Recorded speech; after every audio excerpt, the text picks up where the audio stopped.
deep, especially in the Southwest.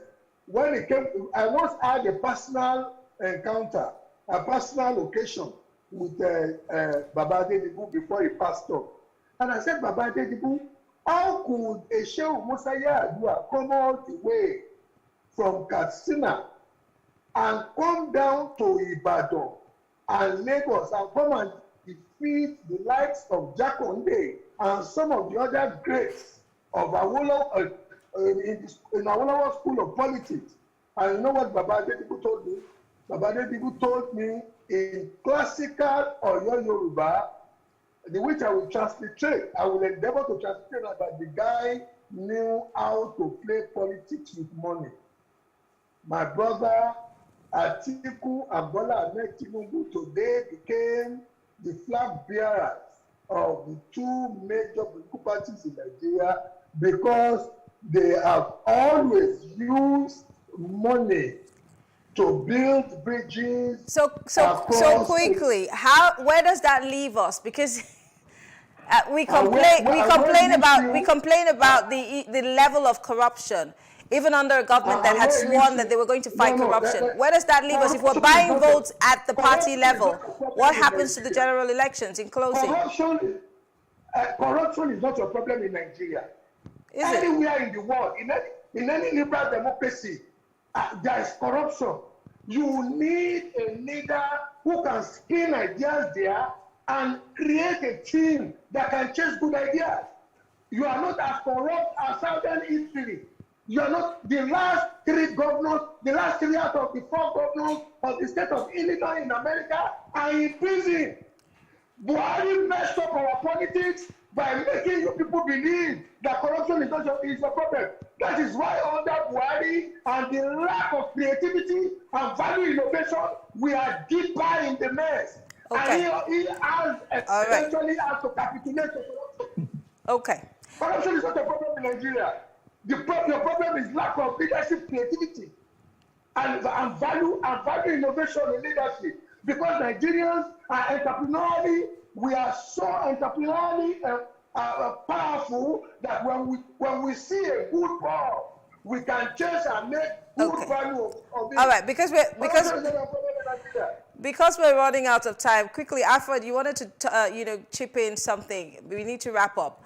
Yeah, absolutely. Go ahead. Please. Go ahead. No, I actually agree a little bit of what Mr. Bola said along with what Mr. Shola said, because number one is that, yeah, I want to agree that corruption is not Nigeria's problem. Corruption is an extract of a major problem. Okay, so it's not our immediate problem. It's an extract. Something is leading towards that. I feel our biggest problem is vacuum of leadership. Now, if we talk about the issue, if we talk about where really are we going, number one is that we don't run an ideology-based politics. Somebody can move from APC to PDP, from PDP to Labour, with zero consequence. So what really option do we have? We want to believe we have options. We have individuals that are running for power. None of them is running based on an ideology. Who's a conservative? Who's a liberal? Who's a moderate? We do not know. I believe our democracy is still too young. And number one is, let's not get caught up with this issue of instant gratification. Just like you mentioned, can we afford to? Why can't we afford to? Nothing happens automatically. It takes time. You have to build it. It's a question of, now, let's even get people to participate. We first have to start playing inclusive politics, whereby if somebody makes a promise, like Mr. Shola said, if somebody makes a promise and does not perform, punish him at the polls in the next election. We cannot always be in a hurry saying, we don't have time, we don't have time. Since when have we been saying this? Since 1999, who has ever paid politically for corruption? So if you ask me, at the end of the day, I would hope Nigeria wins. And by Nigeria winning, it's not just about who won. It's a question of, how did you win? Why did we vote for you? I also believe in protest votes, whereby rather than voting for these two people, let me vote for someone else to make you realize that, you know what, my vote counts. I don't Alright. think Nigeria will get fixed Alright. in this That is why I cycle. will campaign for Peter Obi. I will campaign for Peter Obi in this round of election. Okay, I alright. really want Peter Obi to get more than 2 million. Okay, we have to let go. the two main parties We know have to that we go. can have a And this third is party. no.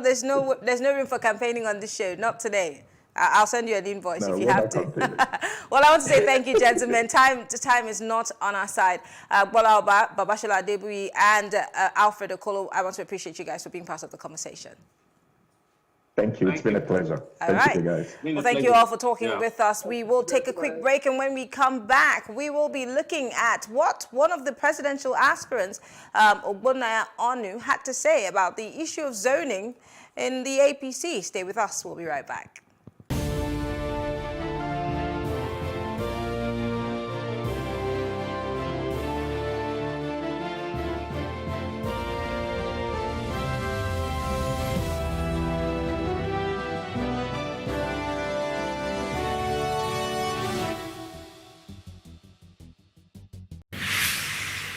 So what are the top decisions that the United States considers necessary that Nigeria must take?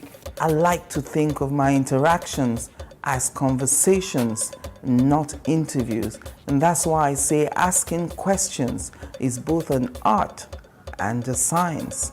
Everyone says in Islam you are allowed to have 4 wives. Is it mandatory?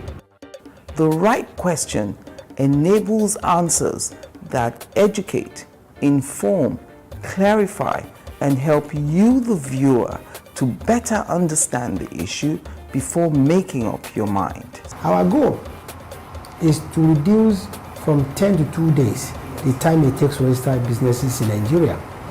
Join me every week on this station Plus TV Africa and gain exclusive access to my conversations. I'm Angela Ajetumobi.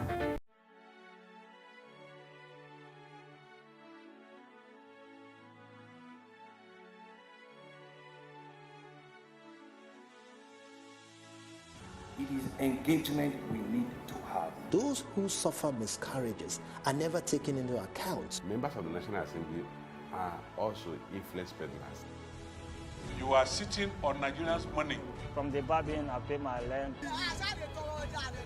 From the barbing, I send my children to school. A consultative engagement. No any tangible notification before they ban us. It's one thing for people to be at your back and the heat of the moment, and another thing for them to still be with you when push comes to shove.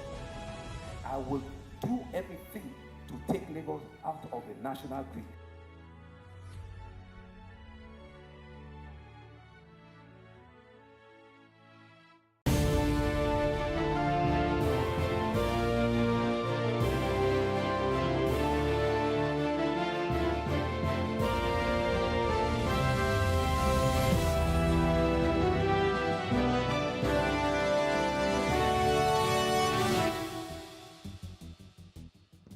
It's still Plus Politics. Now, Dr. Ogbonnaya Onu, a former Minister of Science and Technology, has questioned the All Progressive Congress APC over its failure to zone the 2023 presidential ticket to the Southeast.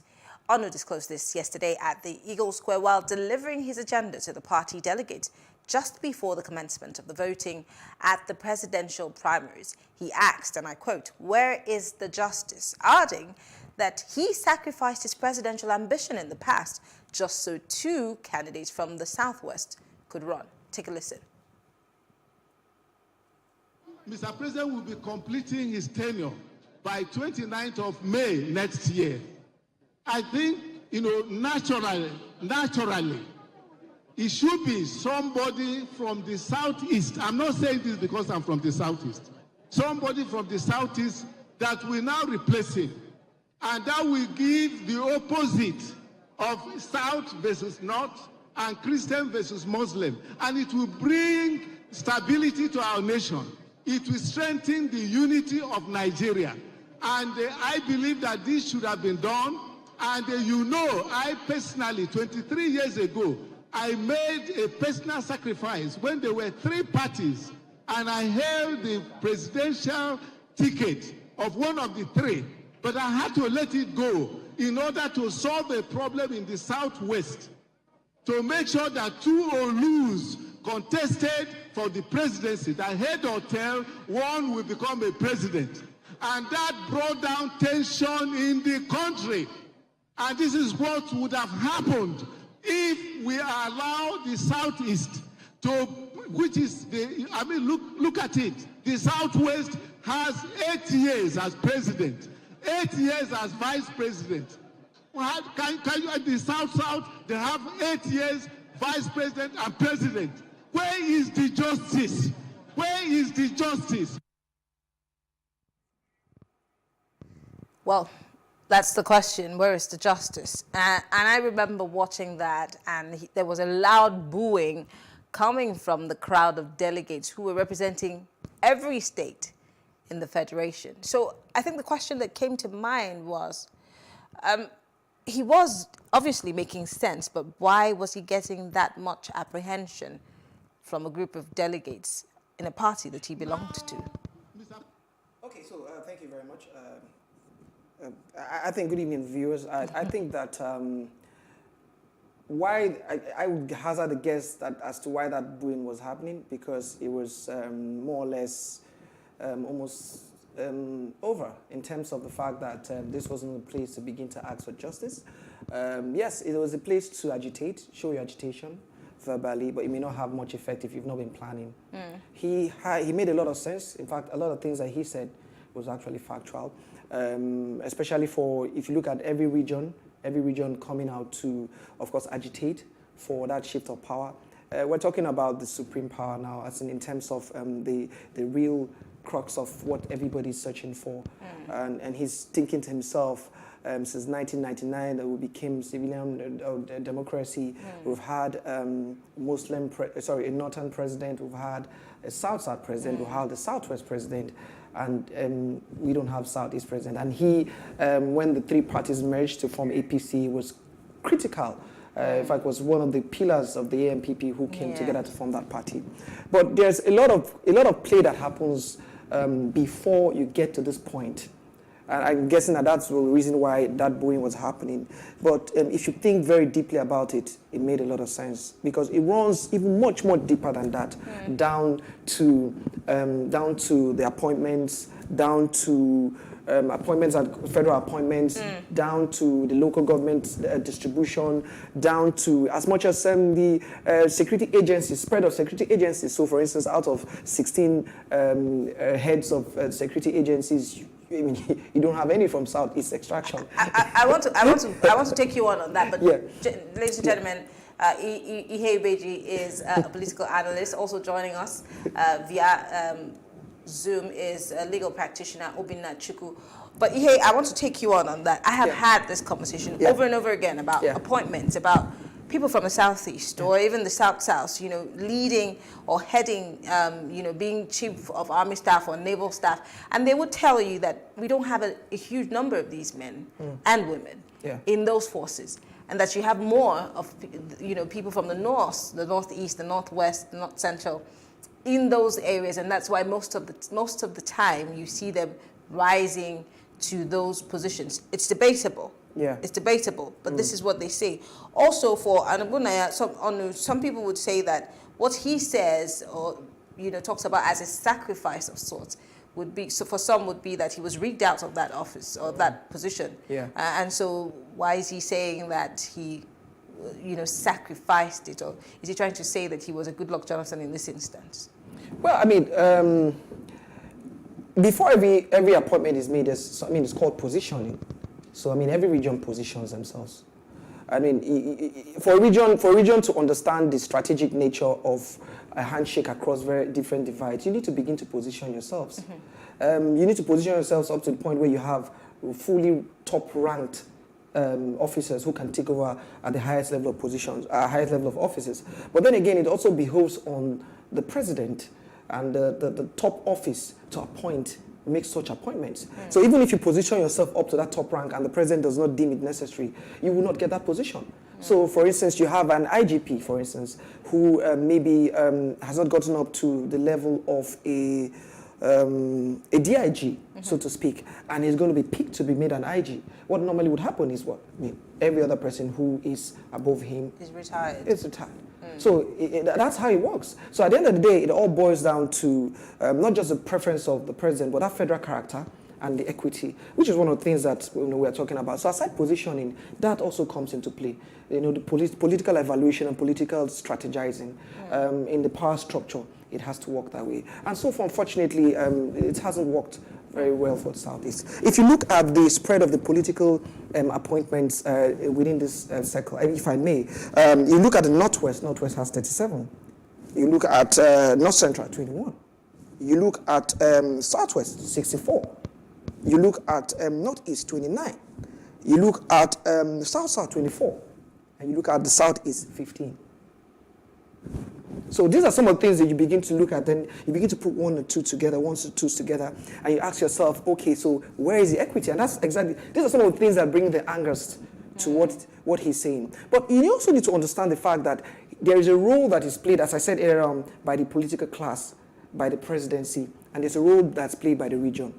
The region needs to begin to bond together. I was about to toss that question to you. Barrister Chukwu, we've heard the Southeast complain over and over again about being given the short end of the stick.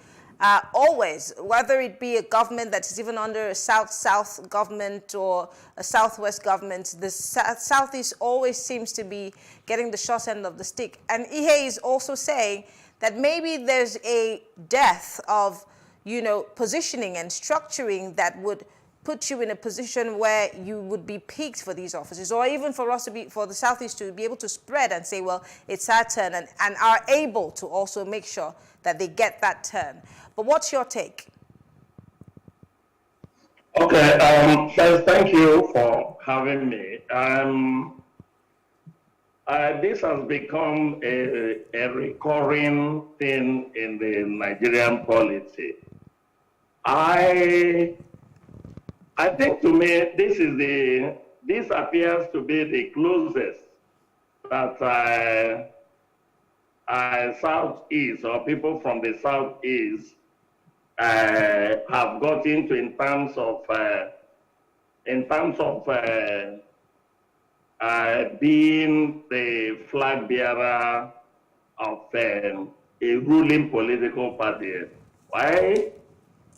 Why did I say that? Because at least up to midnight or early hours of this morning, at least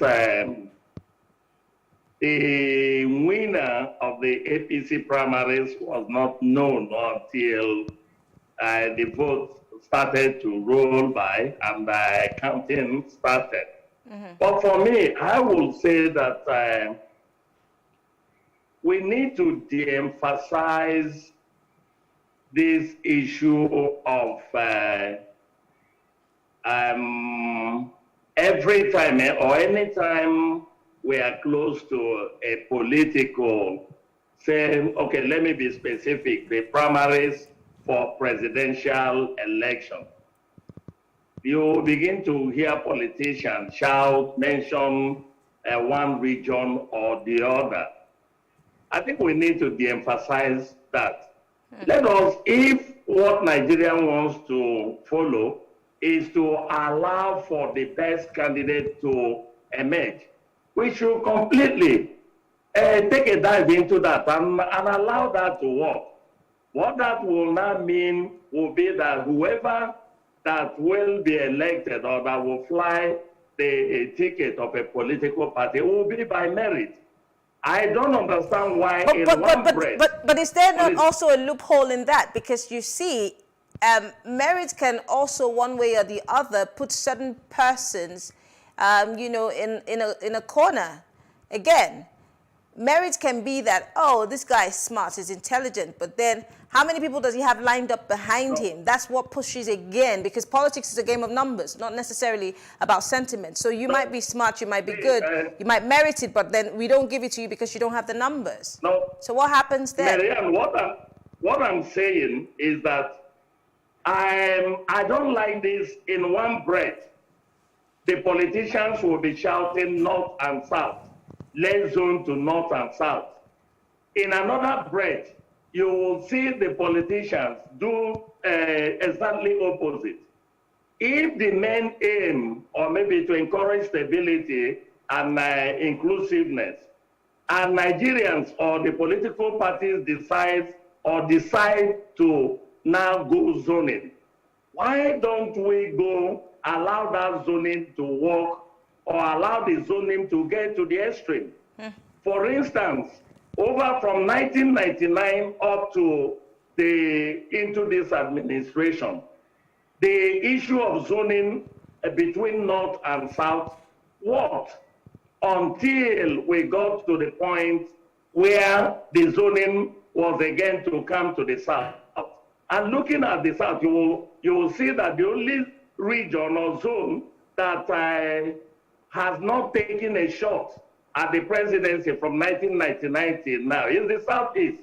Ordinarily, for equity and fair play, it should have been zoned like it was zoned in 1999 to the Southwest. It should have been zoned to the Southeast. What do we have? What we are hearing is North-South, North-South, North-South. If we are zoning across the two regions, North and South, it therefore means that one particular region should not be allowed to produce the president at every given time. Okay. That's why I now said, if we want to do away with zoning, let us completely do away with zoning. Okay. And let it be, like as it were, survival of the fittest, or whoever, let the candidate that has the clout, the candidate that has the money. For instance, I know that whatever that will come out of this, particularly the two big political parties, the PDP and the APC, I can tell you that's not the will of the people. Okay. It is the will of money. Okay. Those that can be able to raise the millions, they are the ones that contested. I can even tell you, maybe it's by sheer luck that those that contested came from a particular region. Some came from the north, some came from the southeast, and some came. But if you look at them, you will see the whole thing is an assemblage of millionaires or billionaires in Nigeria. All right. That does not in any shape or form reflect reflect Nigerians. All right, let me come to Ihe because we are almost out of time. Ihe, where do we go from here? Because he's made very interesting points. It seems like it's a convenient, rhetoric to put out there every campaign season. How do we change the narrative going forward? Because we can't keep coming back here every election cycle. I totally accept what he says when he speaks to meritocracy. But you see, we have 6 geopolitical zones and 774 local governments spread across the nation. And there's meritocracy that exists in all of that. How do we change the narrative? We need to look deep into the equitable distribution of political offices. So, I mean, the two positions, the two key parties, APC and PDP, have Southwest and the North. And then, incidentally, the Southeast has one in the Labour Party, even though it's not the front line. It's not considered front line, so to speak. But we need to begin to look at whoever is the winner must be magnanimous in victory and actually implement federal character. As for Dr. Obunaya's position, the region, the Southeast region, which I am from, must bond together really strongly and begin to reassert themselves now. As for the now, I would say you have a candidate already. We bond around him and we push for it.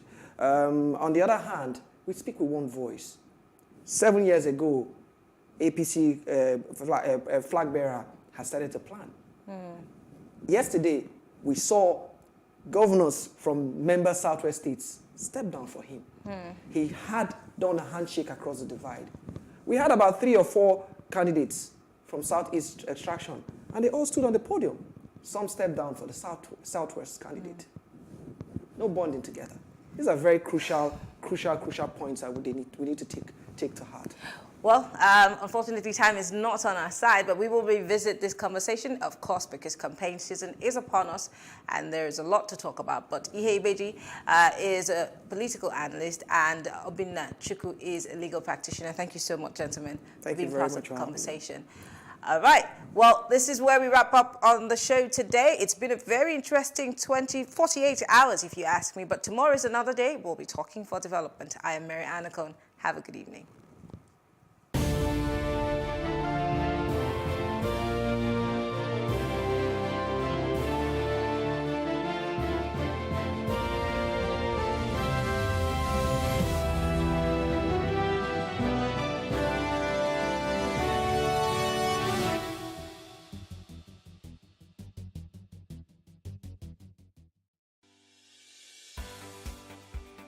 Businesses in Africa can be very challenging. In Nigeria, it is particularly intimidating, and successful builders have learned how to navigate a hostile environment to unlock opportunities. But one major challenge businesses face is how to filter through the noise and identify where their ideal customers exist. Get insight and practical steps from industry players and captains of industries. Hear success stories to help you make informed decisions as you scale your business in Nigeria. Watch Business Insights at this time on Plus TV Africa.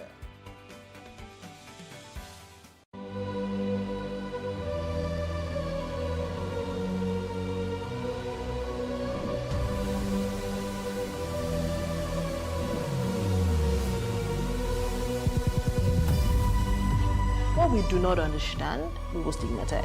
What you can see is the remaining of the tanker that exploded. The suspect equally confessed.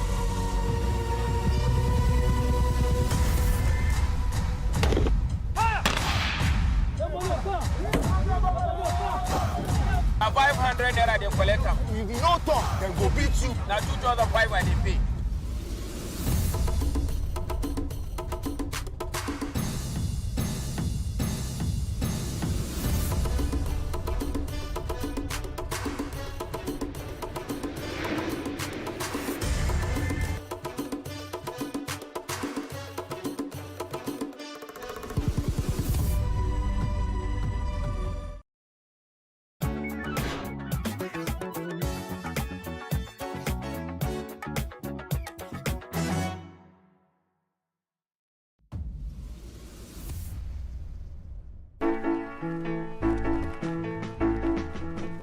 Nelly Uzonna Edith Uchendu was born in 1950 in Imuchu, in Aguata local government area of Anambra State, eastern Nigeria.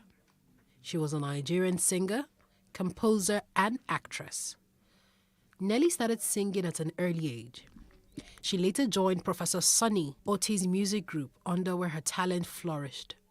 Her music career shot to limelight in 1976 when Homzy Sound released her debut LP composition, Love Wantinti.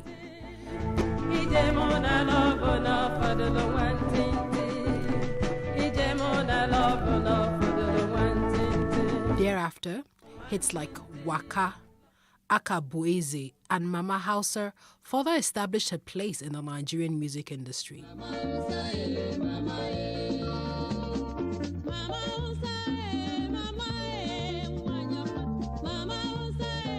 She traversed genres, including Igbo highlife, pop, and gospel music. She died on 12th of April 2005 in a hospital in Enugu State, Nigeria, after a reported cancer-related illness. She was aged 55. Salawa Abeni was born on May 5, 1961. She hails from Ekpe, division of Lagos State, southwest Nigeria. At the young age of 8, Salawa found her niche in Waka music. Waka music is an Islamic-oriented Yoruba musical genre. It was popularized by Alaja Batile Alake, in whose worthy steps Salawa Abeni dutifully followed.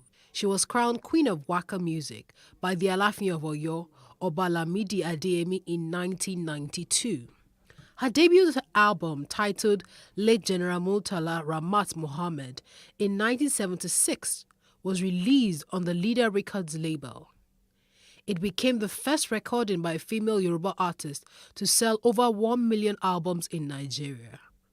Her music is a combination of talking drums, conga, saxophone, and keyboards, amongst other instruments. ẹnikẹ́ni má tì mí lọ síbi ìjà. Jẹ́ntúlẹ́dì ni mi èmi kì í ṣe fáìtà o. Ẹnikẹ́ni má tì mí lọ síbi ìjà.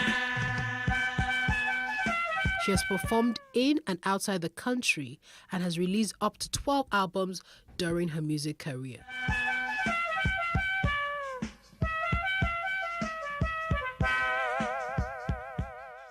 Christy Uduak Essienigbokwe was born on 11th of November 1960 in Okat Ona, Akwa Ibom State. She was a celebrated Nigerian musician and actress. Christy was 12 years old when her mother died. Her mother's friend in Aba, Abia State, took her in. She encouraged Christy to develop her singing.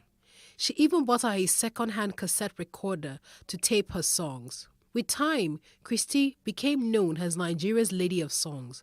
Her greatest hits include Sheonrere, Tete Nla, Ife, Hear the Call, and Give Me a Chance. She was the first female president of the Performing Musicians Association of Nigeria, PMAN, and the chairwoman and managing director of Soul Train Entertainment. She was fluent in many Nigerian languages, including Igbo, Ibibio, Efik, Hausa, Yoruba, and English. This made it easy for her to cross tribal limitations by singing in any language she desired. Her epic Sheonrere broke all language barriers.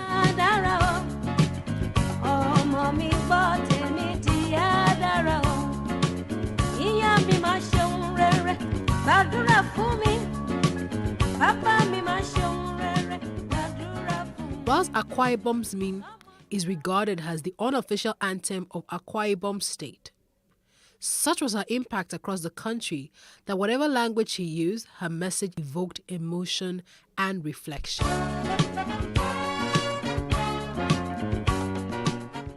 Onyeka Onwenu was born on the 31st of January 1952 in a small town in Imo State, but she grew up in Port Harcourt. She's a singer, a songwriter, actress, activist, journalist, and politician. The Nigerian press nicknamed her the Elegant Stallion. She released her debut album, From the Love of You, in 1981 while working with the Nigerian Television Authority. The album featured an orchestral cover of Johnny's Nash Hold Me Tight. Her second album, Endless Life, was produced by Sonny Okosun. Both were released on the EMI Records. One love set you free. One love keep us together. Living in a world, it's a struggle just staying alive. One love. Originally a secular artist, Onwenu made the transition to gospel music in the 90s, and most of her songs are self-penned. She describes her music as African pop. This consists of highlife, Afrobeat, blues, jazz, Igbo spiritual, and even juju, a typical Yoruba beat. She continues to write and sing about issues like health, HIV, peace, mutual coexistence, respect for human rights, the plight of children, as well as pride in oneself.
Hello and welcome to What Are You Saying? #Ways, where we talk about topics in the news that still affects us all. I am Osaiwa Mesale, and finally we have a full house today. Hello, Isi, Fumi, and Uti has joined us via Zoom. Let me start with Fumi. You've been busy. How have you been? I've been good. It's good to be here. Yes, we're happy to have you back. This is actually the first time I'm on set with her. Oh, really? Yes. No, we just borrowed her. She's not us yet until she agrees to join us officially. And I kept on talking about how tall she was. Azab and Uti, they would definitely get along just right, just fine. Totally. How are you? How's work been? It's been good. Awesome. So any gist for us? What's been happening? Let's go to this story first. I can tell you later. Isi, how are you? Very well, thank you. You know, when I walked in. Oh, thank you. Thank you. Maria Makiba Mama. Oh, yes. She's the African. Everything African. I'm going Afrocentric today. It's yes, good. It's totally. good. Thank How are you? Very well, thank you. So what happened today? It's been a hectic one for me, and you know what I always say, we're back here, we do what we have to do, and you know, like Norma usually says, we don't look like what we've been through. Absolutely. So how will they know? No, Allah. Uti Elu. Where is she? Uti, are you there? Okay. We'll try to find Uti later. So we're discussing, of course, now we have the final list. Primaries are over. We have the list of all the candidates. So we want to ask our fellow citizens, who should be the next president of the Federal Republic of Nigeria? And that's our conversation today. And here's what we found as today's quote. This quote is rather long, so I'll take my time. Choose a leader who will invest in building bridges, not walls, books, not weapons, morality, not corruption, intellectualism and wisdom, not ignorance, stability, not fear and terror, peace, not chaos, love, not hate, convergence, not segregation, tolerance, not discrimination, fairness, not hypocrisy. So, do we still have more substance, not superficiality, character, not immaturity, transparency, not secrecy, justice, not lawlessness, environmental improvement and preservation, not destruction, truth, not lies. Is a very, very long quote. All right, so the presidential primaries, as I'd mentioned earlier, it's already concluded, and the flag bearers across all political parties have emerged, and the 2023 elections are fast approaching, or is fast approaching, as things are beginning to take form. So we want to ask an important question. It's our Ladies' Night Out, so Uti, Isi, Fumi, and I are discussing who should be Nigeria's next president. And when we open our phone lines, we really love to hear what you have to say about this. But first, let's go and see what we found in the news. Stay with us.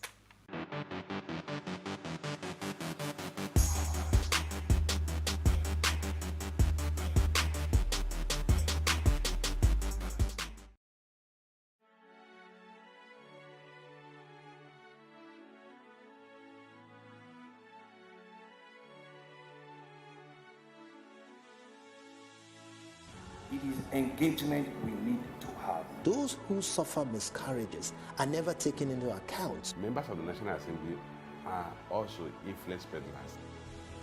You are sitting on Nigerians' money. From the barbing, I pay my rent. On the barbing, I send my children to school. A consultative engagement. No any tangible notification before they ban us. It's one thing for people to be at your back and the heat of the moment, and another thing for them to still be with you when push comes to shove. I will do everything to take Lagos out of the national grid.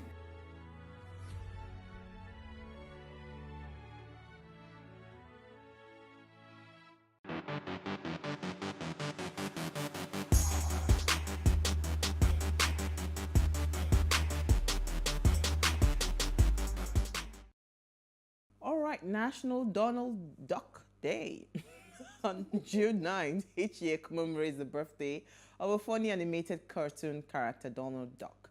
Made his first screen debut on the 9th of June in 1934 in The Wise Little Hen, usually wearing a sailor suit with a cap and a black or red bow tie. Donald Duck is most famous for his semi-intelligent intelligible speech along with his mischievous and irritable personality. He has appeared in more films than any other Disney character. Donald was also declared in 2002 by TV Guide as one of the 50 greatest cartoon characters of all time. Donald Duck. Very, very irritable, but we love him anyway. All right, so let's quickly move on because we have a lot of stories in the news. Isi, let me start with you. What's your story? I'm going to keep my story short, and it says, basic education, Nigeria may not achieve global agenda by 2030.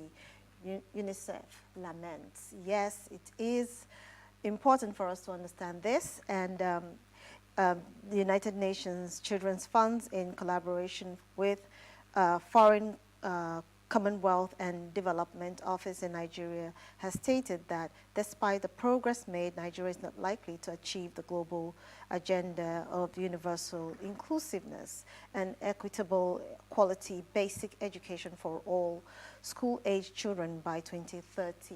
Basic education is supposed to be the lower level of education for individuals. Now, we have children who are out of school, and we also have children who are in the north that are also out of school. And according to the a research done, it says that we have children who are in the north not stepping up to par. They have a lower rate or lower literacy rate in comparison to those who are in the east, as well as Kwara State. So we all know that children in the east and in Kwara State are well educated, basically. So yes, it's important that we also pay attention to the children in the north, and of course this should, stem from the current insecurity that is currently going on in the north.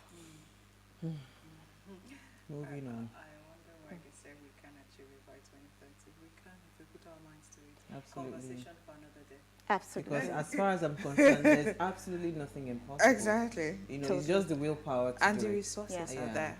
And It's just also to channel the resources it's just to channel the right in resources. the right place. Yes, Exactly. I think I skipped that part, which they insisted that for us to actually achieve it, they didn't say it wasn't possible, but for us to achieve this, that Nigeria has to be intentional and meet the demands of education. Yes. Intentionality is the word. All right, so Fumi, your story. It was about a bike drive. I saw it just on some platforms, what we call Okada.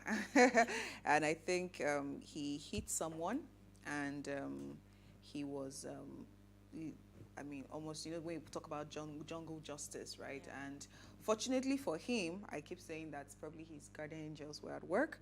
The police were able to rescue him and, of course, deliver him from that jungle justice. But what really caught my attention was that, we have talked about jungle justice a whole lot of times, but still seeing it in today's world where you think that people are supposed to be more enlightened, but you can tell that the frustration that people are currently going through in the country. So it's like they're just looking for every avenue. I think that's the video. Yeah. Any avenue at all to unleash, because you think, okay, the person has done this. It's not going to bring this person back, and you even taking the law into your hands. I know in the past we've actually seen stories of people that we've turned out to be innocent. Maybe they accused them falsely of stealing something, exactly, and the next thing, but the person's already dead. So just seeing this, I guess what the person did was very terrible, but you taking the law into your hands, it doesn't solve the problem. Absolutely, that's it. I keep wondering what was the speed,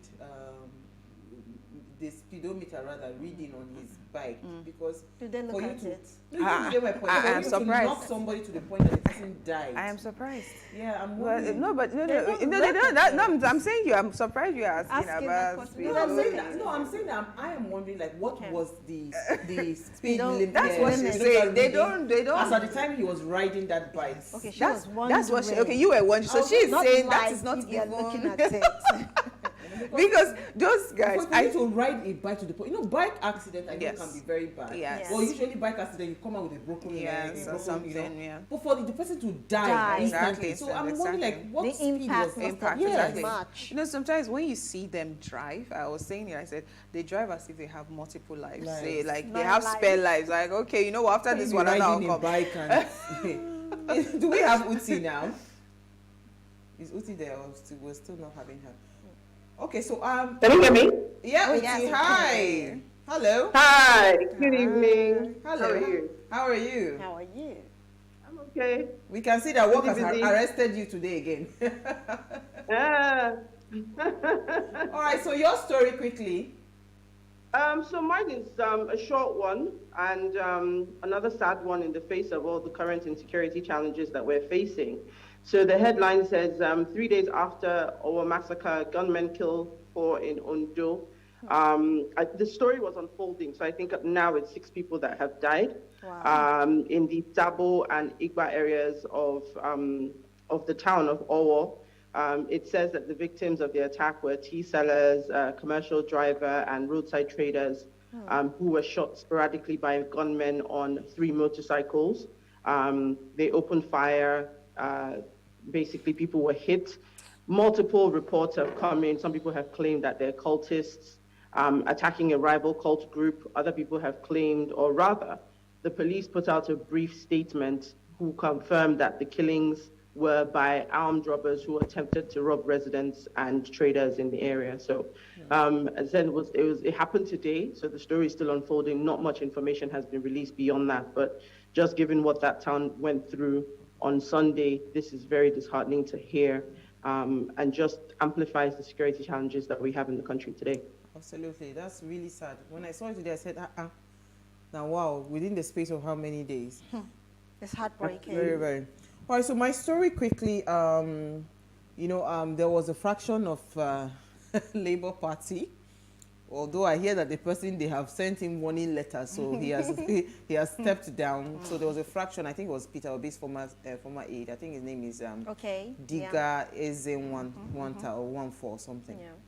So he had formed a fraction of the Labour Party and emerged as the presidential flag bearer, but I think that has been dissolved now. He's stepped down and all of that. But I just wanted to bring to the notice, to the fore, what I saw our, what I call him, veteran musician, Daddy Shoki say. You know, he was saying that, you know, it was really disheartening that now that we have someone that is considered to be credible. You would think that this would be the time where the Igbos would rally round, right, and come together and say, you know what, let us vote this person, let's put a stamp on this and all of that. All of a sudden, somebody's coming out to say he wants to be a flag bearer, you know, because once you do that, you have already, you know, it's even possible that his name might not have appeared on the ballot box. I'm just saying that, you see, every time when they're talking about the Easterners, right, there's always that part where people are always concerned about the Easterners actually truly supporting each other, right? So it's, you know, when he was talking about it today, I said, okay, it would be nice to actually just share. And, you know, so just in the course of the day, something then happened. The Alaba market people, they had shut down the market, saying that they were all going out. And it cannot be far-fetched that because now it seems like we have our own, right? Yeah. We have our own going for the highest position of authority in Nigeria. Yes. So the Alaba market had shut down so that all the market people could go to the INEC office in Ojo local government area to pick up their PVCs, only for them to be ambushed and attacked by hoodlums, you know. So there was a woman that did a video showing bruises that there was stone throwing everywhere, weapons, whatever it was, and there was a lot of chaos. The INEC officers said they didn't have machines or something like that. So there was a lot of chaos going on there. So the tension is really, really high. We are feeling that tension, right? Well, so I just wanted to say to Daddy Shoki that yes, it might seem like sometimes people are not supportive, you know, of each other, but this then further now negated, you know, that summation, because most people in Alaba area we know are the Igbo the traders. Easterners. Yes, so Festac, Alaba, all those areas, you know that they are the Igbo traders. So for them to, for an Igbo man to shut down his market, exactly. you should know that It's not a joke. yes, Exactly. you should know that this is me saying, you know what, my support is coming out 100%. So Exactly. I was really impressed by this, and I'm telling INEC now, in case they do not know, we are not about this drama. Please do not disenfranchise anybody that wants to exercise their rights, because even I am going tomorrow to go and transfer my PVC. Likewise. I'm me. going. No, we Yeah. are all collecting our PVC. We so will. on that note, let's take a break. I want to ask my ladies. I'm not talking today. We are not talking today. I want to ask them who should be our next president. Stay with us. We'll be right back.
All right, thanks for staying with us. Now, according to a newspaper publication, politicians in Nigeria are generally fair weather friends, always in search of where their bread would be buttered.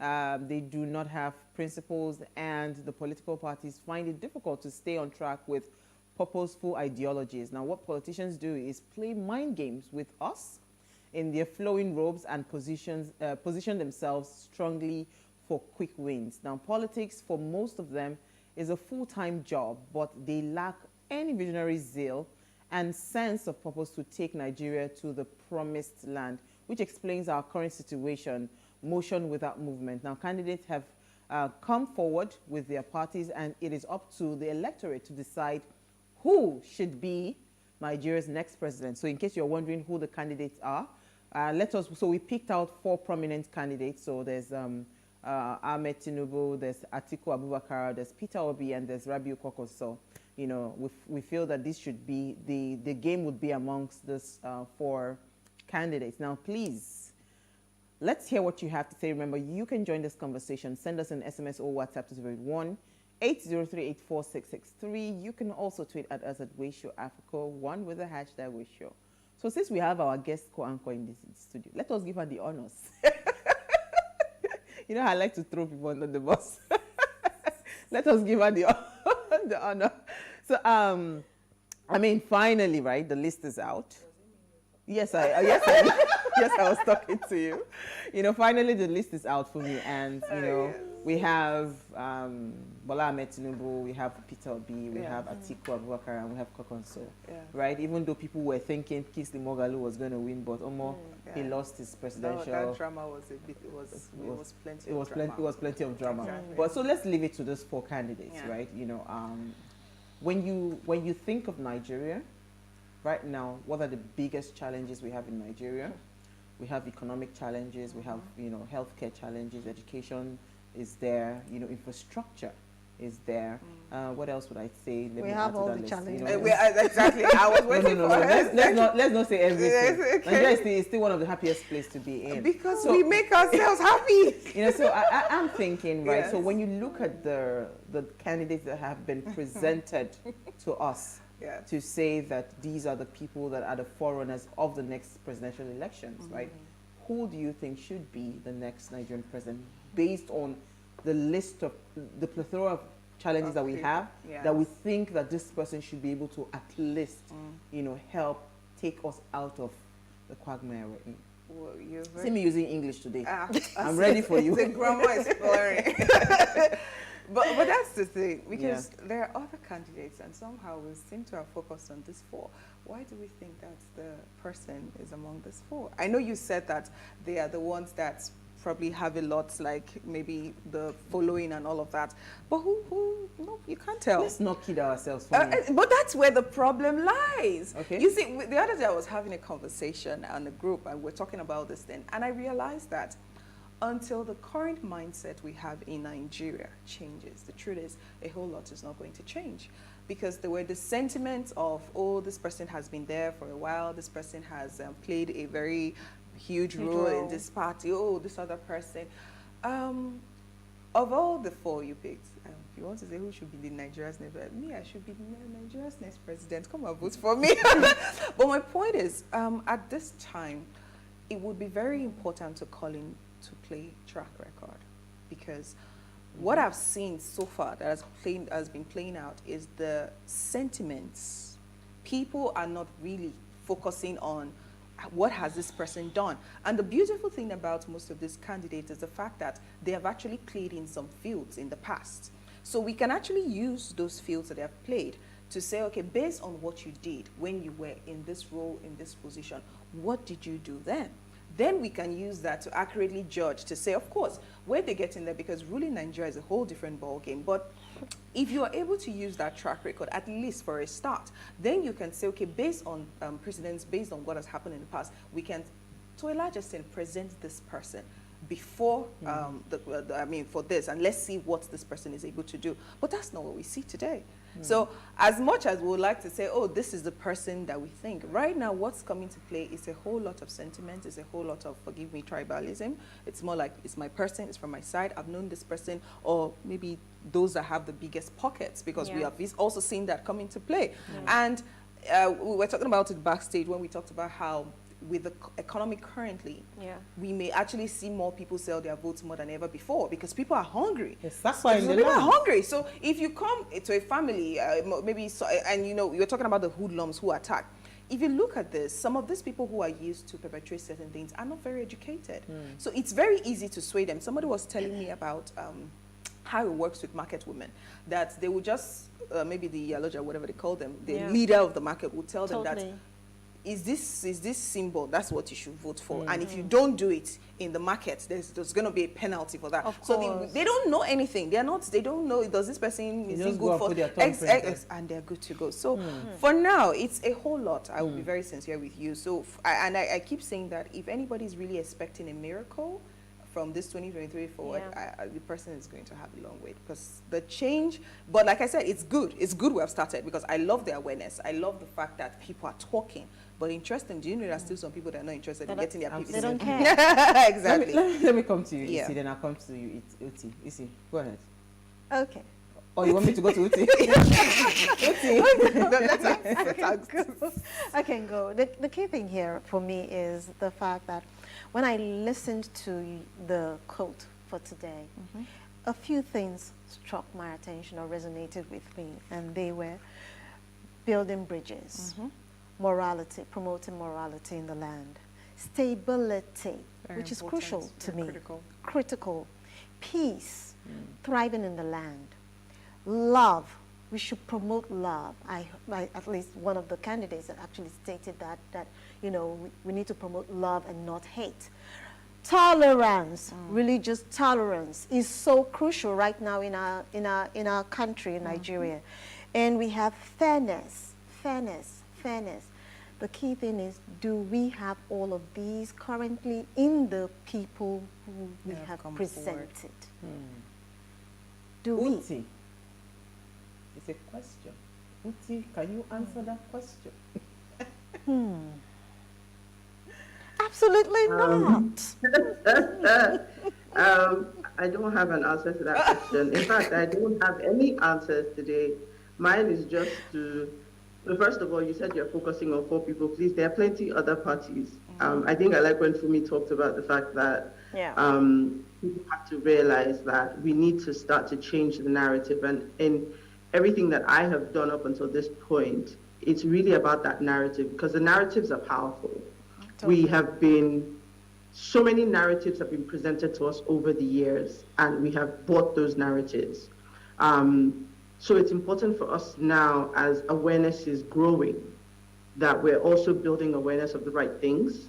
We're making people see things from a different perspective. Totally. And I like that when this primary started to happen, I hope that Nigerians start to understand politics and understand that it's a game.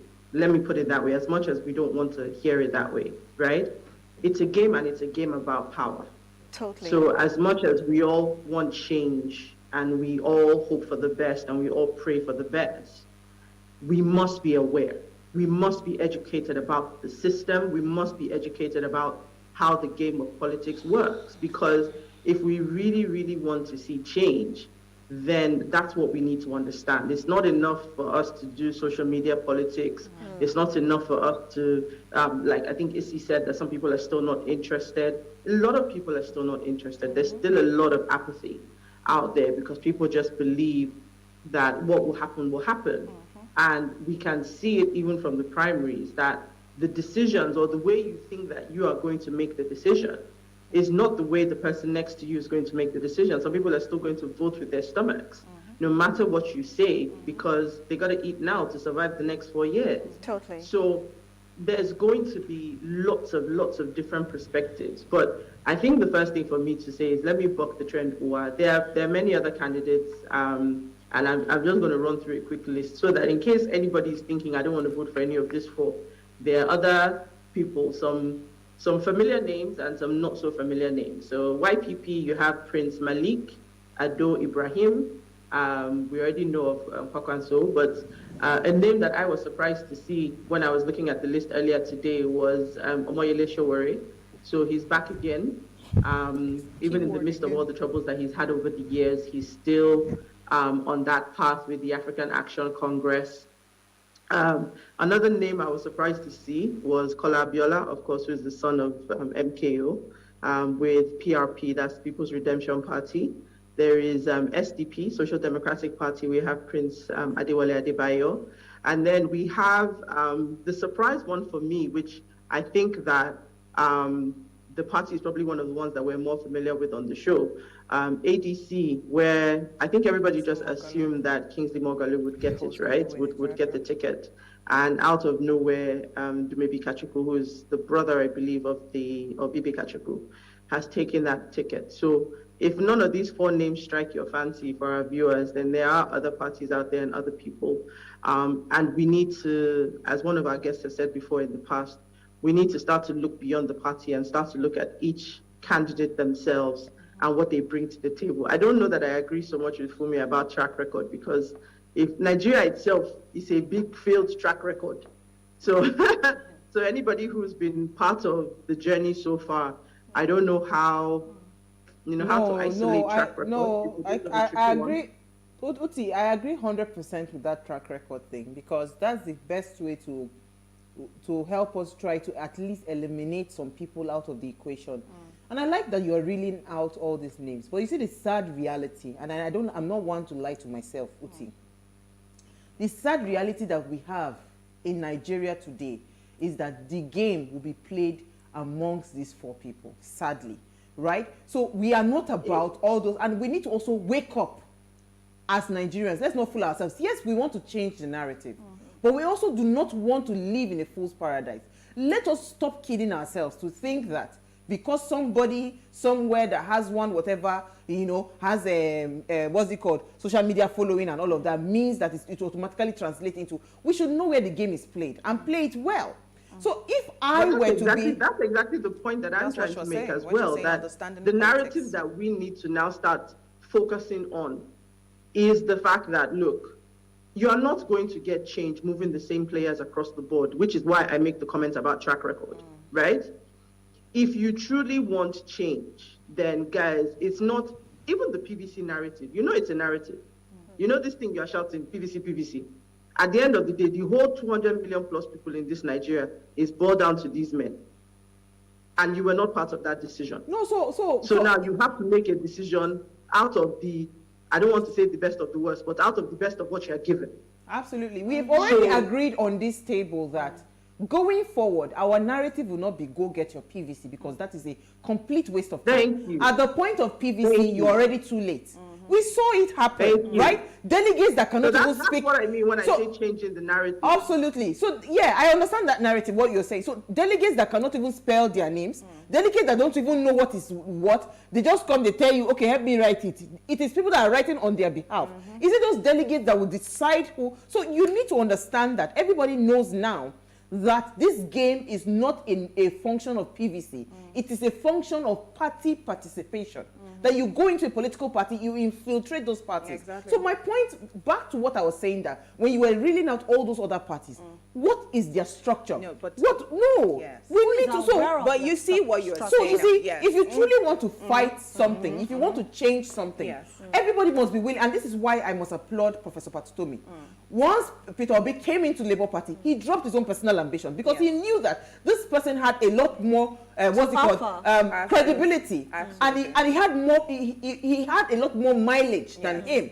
So he brought down his own personal ambition. So for me, if we say we want to start to change this track record, can we have all these small mushroom parties come together and say, you know what, let us all drop and see who is the most credible amongst all of us, and we put for that person. That is the only way things will change. But if we continue like this and say, oh, there are other parties to choose from, we're on a long thing, because guess what? Some of them will not even have one vote. Yes, but that's what we're trying to say, because now you're talking about these 4 parties, but there was a time we had just 2 parties. But now today you can actually say that, oh, there are actually 4 strong contenders, but there was a time we just had 2, and it was like we just had these 2 choices, and oh, there's another party. But that's what we're saying, because as much as these other parties may not necessarily be so strong, which I think is also a function of how they operate, because no party becomes strong overnight. Like you said, it's about the structures, what you put in place, and the candidacy, what you're able to push out. Totally. You know, I remember when before the primary, some of the candidates that were supposedly trying to run for president, I remember one of the groups I just joined just to observe what was going on. And I observed some certain things that were very basic. Because this truth about it is, when it comes to politics, is also a matter of top-of-mind awareness. Yes. When people hear about you. So if you say you want to do something and nobody is hearing about it, nobody knows about it, like you just said, some of those names that she called, nobody knows them. And you say you want to come and rule. What country are you? So that's it. So the reason we're hearing some of these names today is because those are the names that some people know. And not just that they know them today, they've known them for the past. And you said something very striking, talking about infiltration. You know, it's something very critical. In fact, I was discussing that earlier. It's something very critical, because you can't just come from nowhere and say, oh, I want to come and do something. Who knows you? Who was, I mean, what have you done? And the people that are going to vote for you, the reason people are so about the current flag bearer for Labour Party is because, to a large extent, at least he had a voice somewhere. He's coming from somewhere. And that's why I also talk about precedent, like, where are you coming from? And this aspirant, it may not necessarily even be in the public sector, because people think that, okay, for you to run for president, you have to go local government chairman, senator, something. If we all wait for that. But whether it's in the private or public sector, at least let's look at something that has been done. Of course, they couldn't have scored 100%, but, you know, it's like... Let's take a break. Yeah, it will make sense to have... I actually am with you on that track record thing, because right now... Let's take a break. We'll be right back.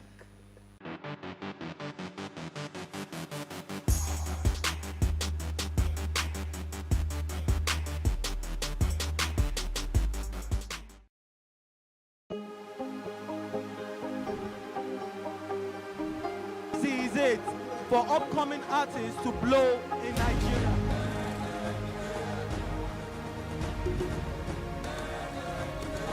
Welcome to Plus Trending. I am Buki November, your host, saying thank you for joining us on today's episode. Welcome back. It's tea time on Plus TV Africa. Practice makes perfect. I'm not perfect yet, but I'm a lot better than I used to be. He's a king. He's entitled to marry 100 if he wants to.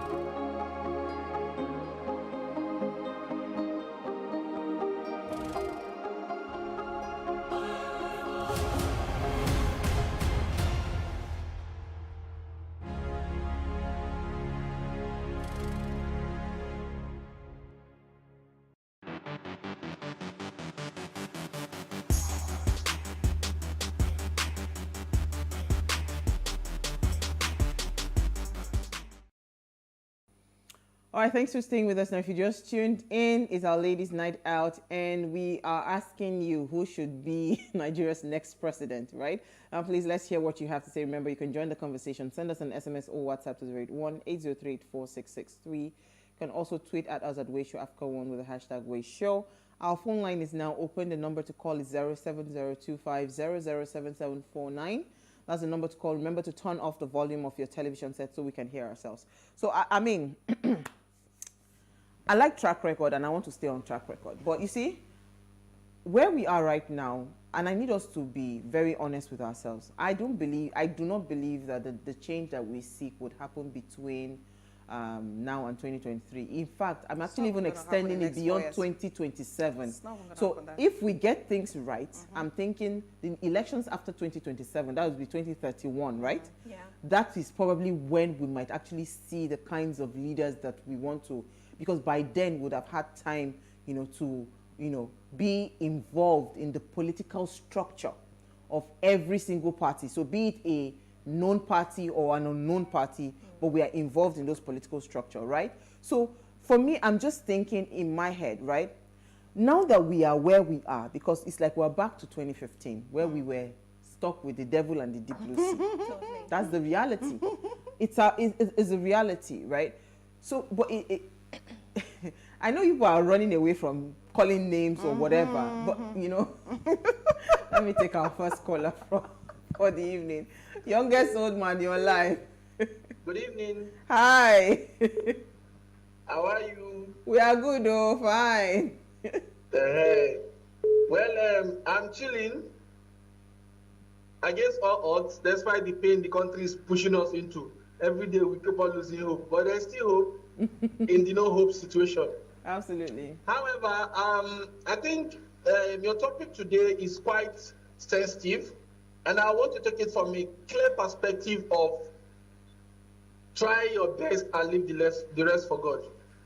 Because basically, you see, I still have full respect for the cabals. Their strength and energy and that mindset of getting what they want is still there.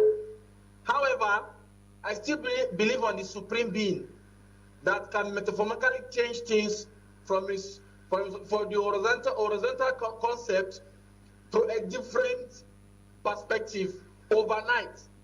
Oh boy, see English. I'm telling you. So I want you to understand that I still believe in the power of the supreme being. However, let's do our best. Every youth today knows that we've been duped. Our hope is coming short every day. However, go get your PVC. Try for the first time in your life to vote. You see, now, currently now, for me, I've personally decided to vote on candidacy. I have somebody I have in mind to vote, and that's the person I'm going to vote. As a matter of fact, at the time I lost hope in our political whatever. But this time I'm bringing interest, and so, I want to watch every YouTube. Youngest old man, is the person, don't mention the name, but is the person on our list of the 4? Yes. Okay, that's all we need to know. And even for you to understand that person has something to offer, the forces are already in his case, or on his case, or whatever the English is, pardon it. But for me, I know that even if I don't do anything that day, I will just go vote and make my conscience believe, say I know who's supposed to change this country. But if God allow him, he no win. But I don't say yes. Me, I know say we dey inside trouble, and I have the solution. And I've done what I need to do. Any day we go and come out from the hands of Pharaoh, then we are good to go. That is just it. And I'm looking at him now. Thank you for even showing that picture, Daddy. I know my person, but it's swear one day God will hear our cry. Amen. Thank you so much. So you see, the reason I asked youngest old man that question, I can tell you for free. Yeah. That the people, the sway vote is amongst these 4 people. So we know they dance around the bush. All that list where Uti they list now for her pocket. But Uti, let me come to you. Me and my pocket, what do you want to ask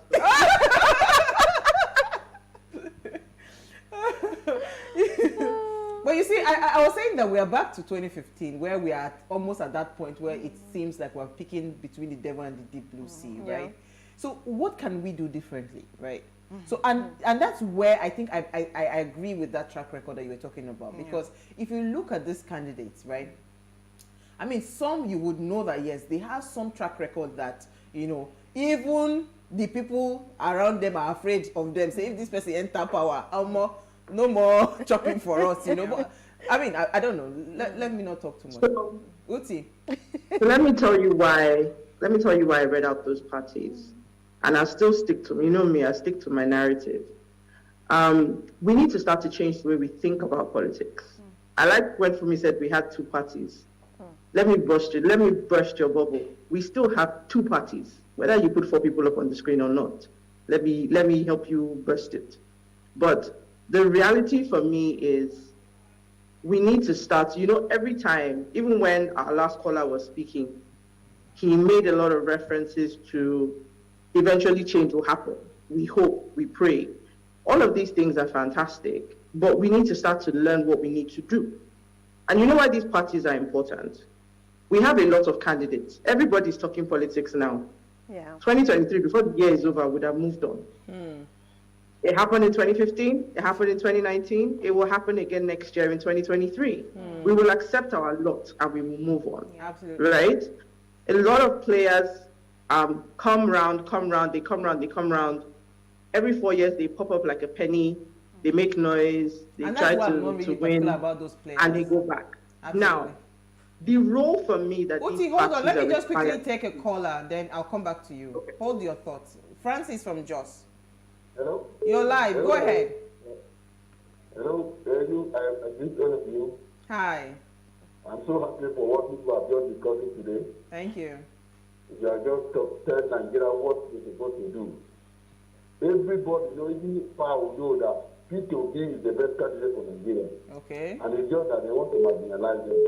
And you people want to urge you to continue to tell people.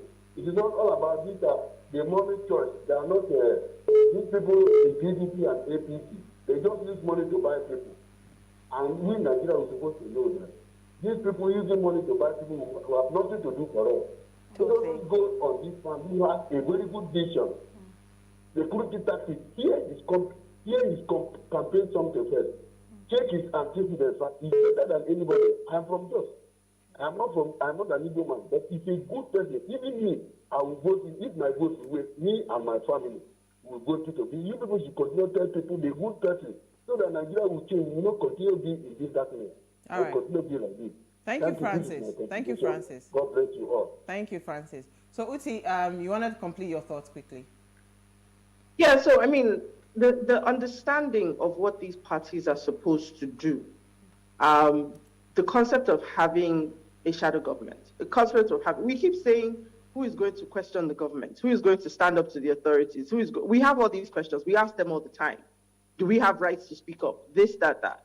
The concept of having a shadow government, of having parties that are able to sit and critique what our government is showing. You know, these people, you say you want track record. Have track record in a role. Have track record to say, you know what, it's not when you are now the ticket party. I see that now that the primaries are over, people are starting to release their agendas from 20 points to 100 points, all of these wonderful promises. But there's something that happens in between. Are you there questioning what the leadership is doing? Are you there showing us that you have an intent, a positive intent for change for Nigeria? That's what these people need to be doing. So it's not about whether or not they're going to get voted for today. It's about how you build this presence. So when you say 2031, those people that you're waiting for in 2031, what should they be doing now? Yeah. Hold that and that's thought. what these parties are for. Thank you. Hold that thought. We'll come to that. I have a caller. Charles from Port Harcourt, you're live. All right, good evening, Juan. Hi, good evening. Good evening, Uti. Uti, I disagree with you. With some of the things you said regarding somebody not having a track record. You say you don't believe in track record. Please, there's need for a track record because we need to know where you're coming from. There are some people that call them jokers. They just come and start telling us something, and we need to know where you're coming from. Now, back to the question of the day, the topic of the day. The incoming president of this country, whoever it might be, have a lot of job to do. This country is in a very terrible mess. The economy is in a very bad shape. The insecurity thing is a very big one. I think the most important problem, the basic problem of this country right now is the issue of insecurity. And you quite agree with me that there's a correlation between insecurity and the economy. Because of the economy is very bad, so you have a lot of insecurity. And I want to focus on the economy. Now, having looked at those 4 people that you brought in there, I would want to go with Peter Obi because I feel that he has the capacity to want to do that. And I want to say here that I wouldn't want people to be discouraged about the election not counting, vote not counting. This time around, I believe strongly that the vote is going to count. I was listening to Mike Igini the other day, the resident electoral commissioner of Akwa Ibom State, one of the direct officers there.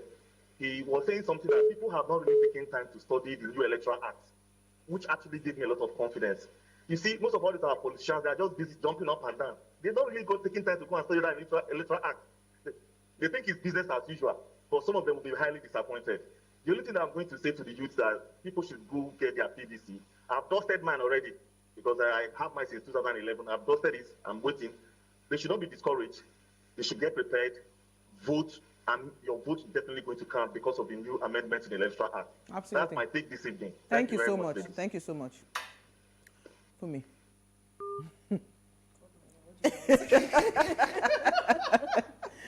So what for me is warming up. I just want to make it clear. Maybe misunderstood my first point. I didn't say track record. There's nobody that comes into a job where you don't look at their experience. What I said is, when you talk about track record for these sets of people, they have been part of the game till today. So when you say, what have you done? Nigeria is where we are today now. We all don't like where Nigeria is. All of you are part of getting us here. So please, what is magical in the track record that you want to see now that's going to change it? That's my point. Okay. Are you experienced that you want? Fine. But let's not die at the altar of track record. Because if the track record was so fantastic, we won't be where we are in Nigeria today. None of these people are new players. For me, sorry. I have a caller. Sorry. Today, not today. Jerry from Jos, you're live. Okay. I just want to encourage the youths in Nigeria, in all parts of Nigeria, that our destiny is in our hands. Yeah. If we get our PVCs, we will chase these old people that have been recycled over and over again. I'm encouraging youths from all over, let us get our PVCs and take our destinies in our hands. It is not just for us, but for generations yet unborn. I give you guys kudos for this beautiful program. It's Thank Jerry you so Gada much. from Jos. Thank you so much, Jerry. Thank you. Thank you so much, Jerry. Go ahead. If I may want to say something, but you look like you want to say something. Do you want to say anything? She has a lot of that. I do understand what she was trying to say, but what I was trying to say about the track record, which I have to go back to again, is it's not just about whether what they did got us here. I mean, we're talking about in their little world. So whether it's a private sector, whether it's public sector, what were they able to deliver there? Of course, you still can compare it to Nigeria because like one of the callers said, we're in a very serious situation. And I keep saying that as much as we even want to maybe switch the system and bring in somebody else that is totally different from, as the last caller said, the recycled people, let's also not expect a miracle because we didn't get here overnight. The change is not going to happen overnight.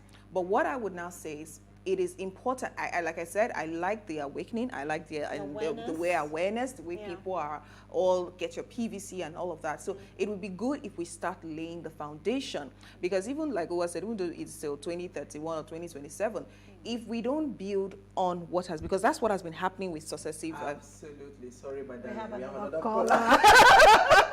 Hi, you're live. Good evening. Hello? Hi, good evening. You're live. Go ahead. Yeah, okay. Arthur. I love your program, Stephen. Thank you. And the program is very, very fantastic. The issue I want to bring on is this. Some of our people, they don't want to get their TV. This electoral act my brother is talking about, it gives room for we young guys to vote this time around. It's not business as usual anymore.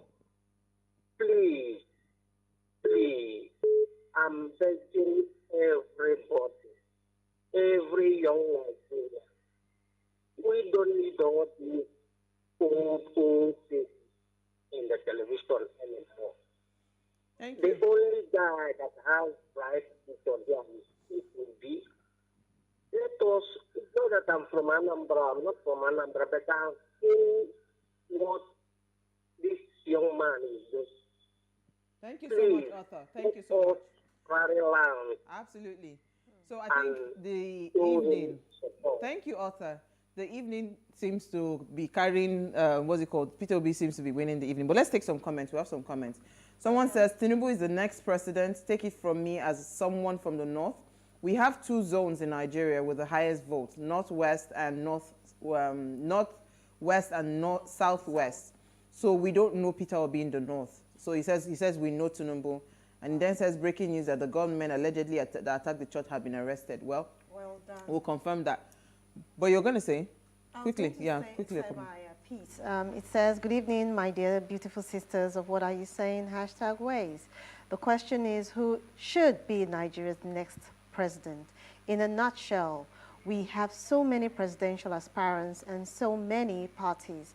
I was reading the manifesto of one of the final four, and to me, that is what all Nigerians need urgently. If that particular person has good intentions for Nigeria and his manifesto is genuine, then he is good to go. To round up this comment, let all Nigerians pray hard for God to reveal the right person to vote for. We do not need to make a mistake again in 2023. We have suffered enough and cannot afford to suffer again.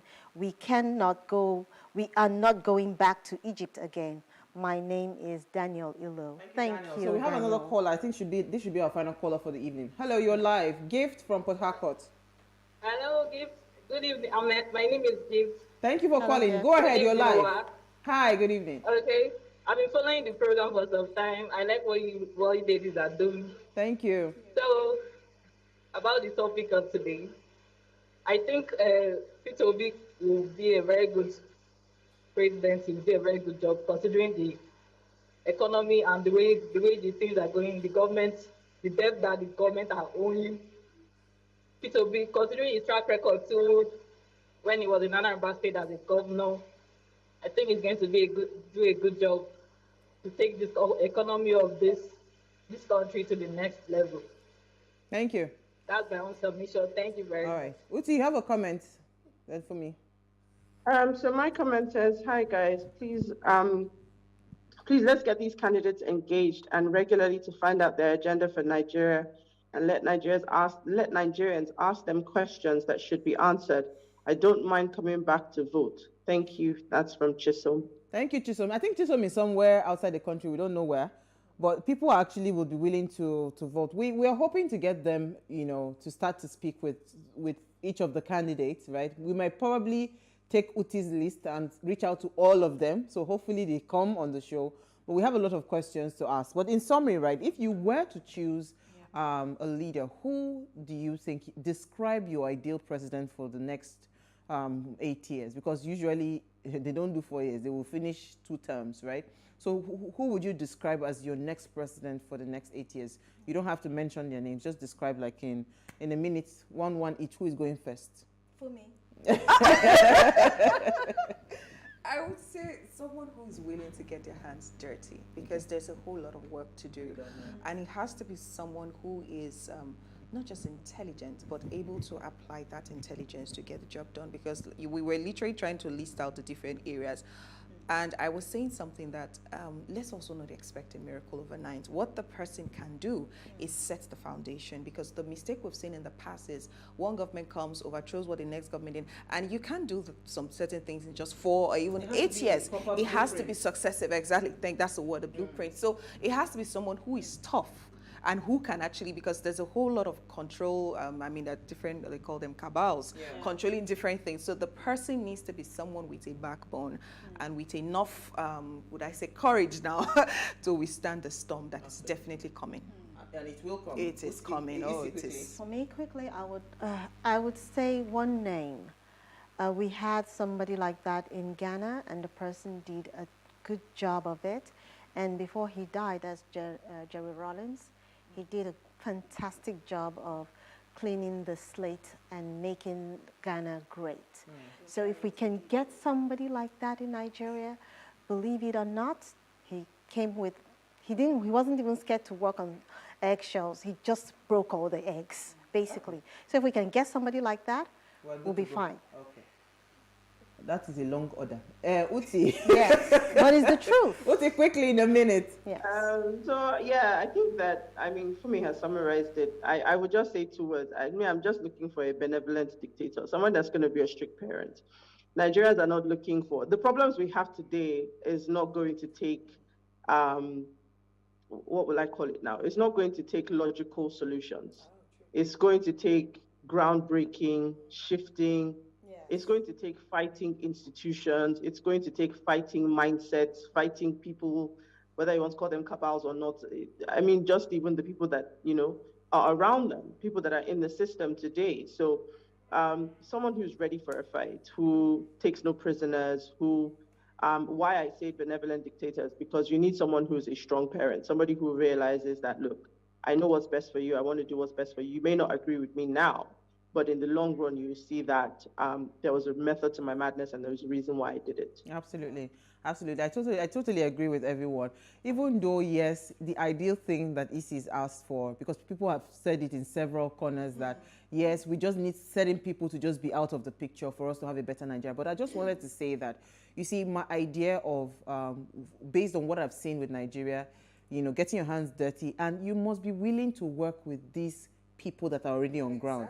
Because let me tell you something, there's a difference, right? So you must be willing to find something. There's always where you can hold them by the balls. That everything they would, exercise control. Yes. So that's, and be willing to change certain structures that even after you are gone, there will be something that will continue to live on. And we don't now have to starting all over again. There's a complete blueprint for where we're going. But we're going to keep talking about this because it's the season. All right, so before we go, ensure you follow us on Instagram at Way Show Africa. You can interact with us further, drop a comment, and more importantly, follow all our engagements on social media, like, share, and invite your families and friends to watch and follow the conversation. I forgot to thank my ladies. Thank you so much, Isi, Fumi, and Uti. Now, if you missed today's quote, it's a very long quote, but I need you to follow this.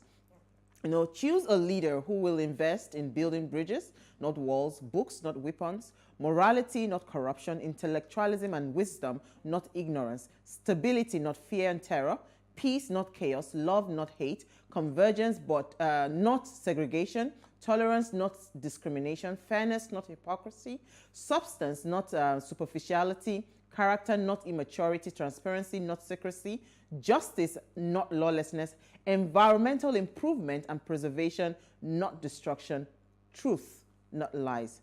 These are the kinds of quality that we need to start looking out for in the kinds of leaders that lead us in this country. We'll see you guys live at 8 p.m. tomorrow as we bring another great conversation to your screen. Enjoy.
It is engagement we need to have. Those who suffer miscarriages are never taken into account. Members of the National Assembly are also influence peddlers.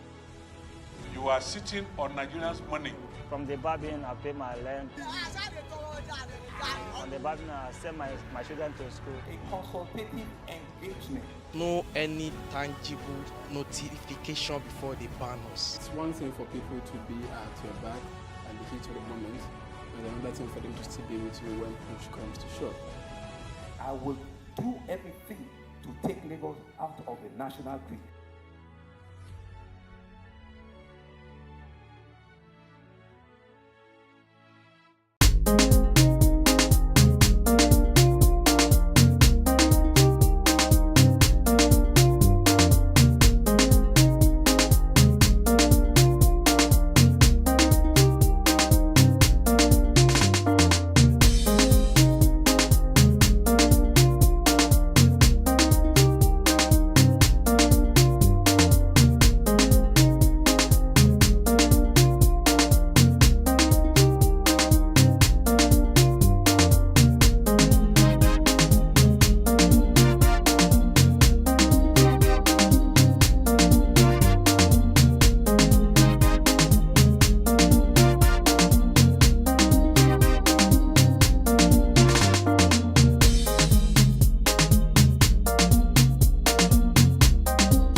What we do not understand, we will stigmatize.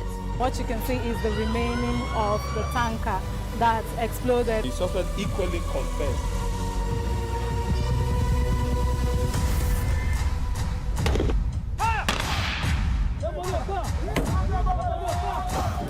A 500 naira they collect am. If you no talk, dem go beat you. Na 2,500 they pay.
His medal has been directed to empower 1,000 persons with disabilities in each state in the next 12 months. We now start hearing the shoot of guns. Every public policy has winners and losers, and some will not be very happy with you, while others, usually the silent majority, will be quite happy.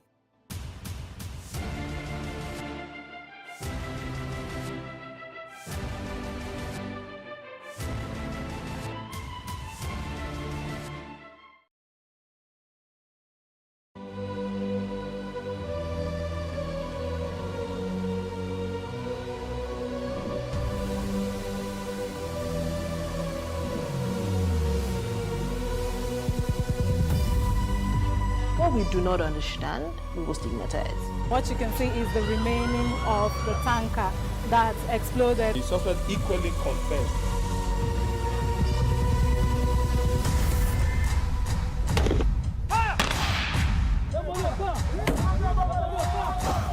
Na 500 naira they collect am. If you no talk, then go beat you. Na 2,500 they pay.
The search for running mate has started with the emergence of former Governor of Lagos State, Asiwaju Bola Ahmed Tinubu, as a presidential candidate of the All Progressives Congress. Now, what are the options before the APC and its implication?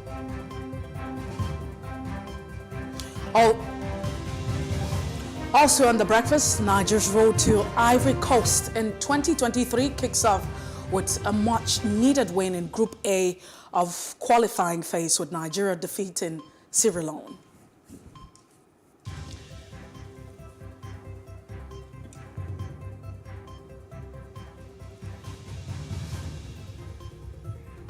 And don't forget, we'll also be looking at today's newspaper headlines, analyzing the biggest stories of the day.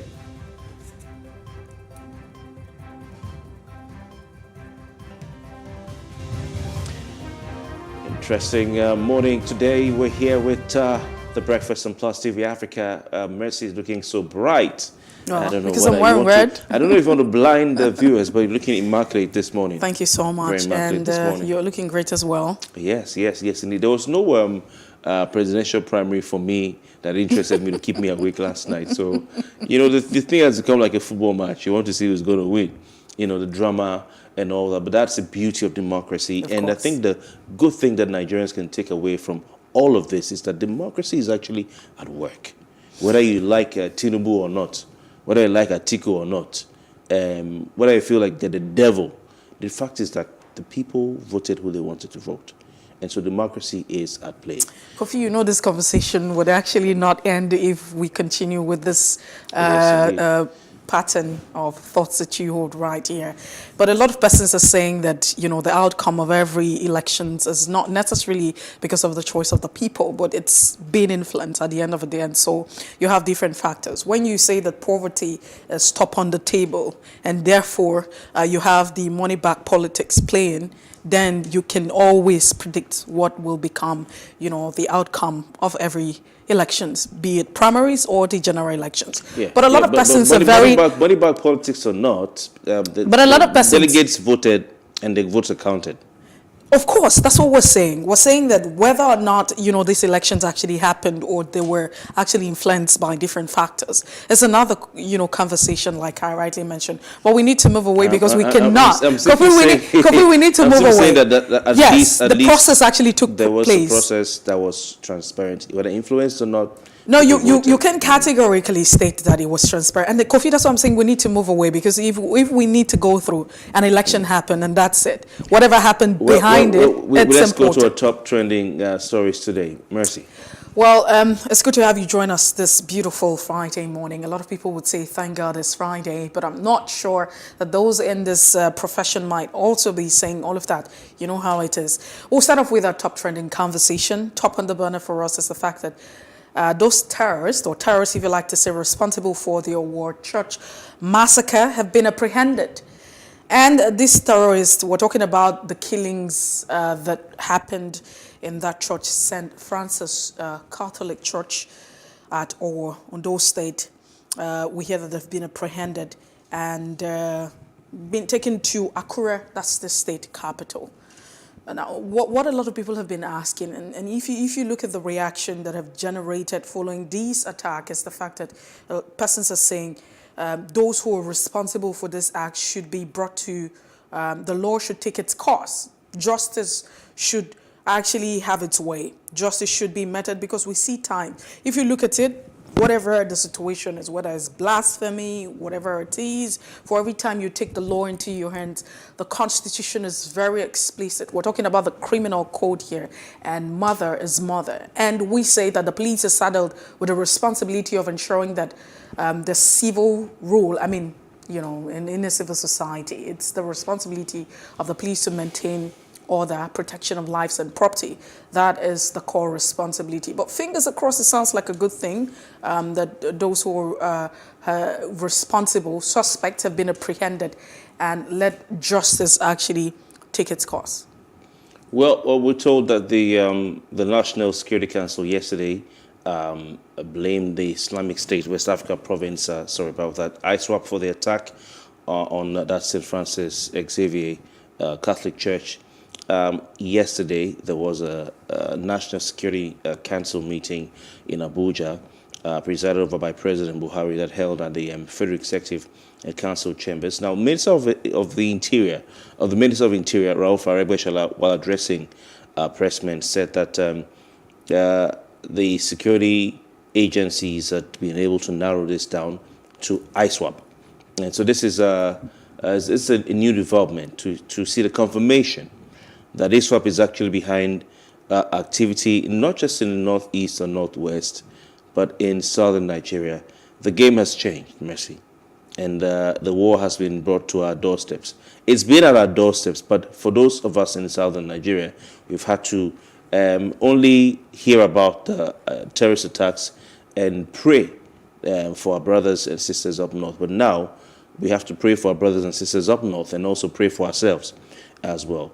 I don't know if you've seen the pictures and the videos of those who are said to have been apprehended, and the daggers, that were seized. Those daggers are very, very quite scary. I mean, I'm sure with one swipe, it can just kill anyone, But it remains to be seen what level of threat, because terrorism they have different levels, of threat that they can come with. But the police have been directed to apprehend, everyone who is involved in this, not just the incident, but involved in terrorism in the southwest.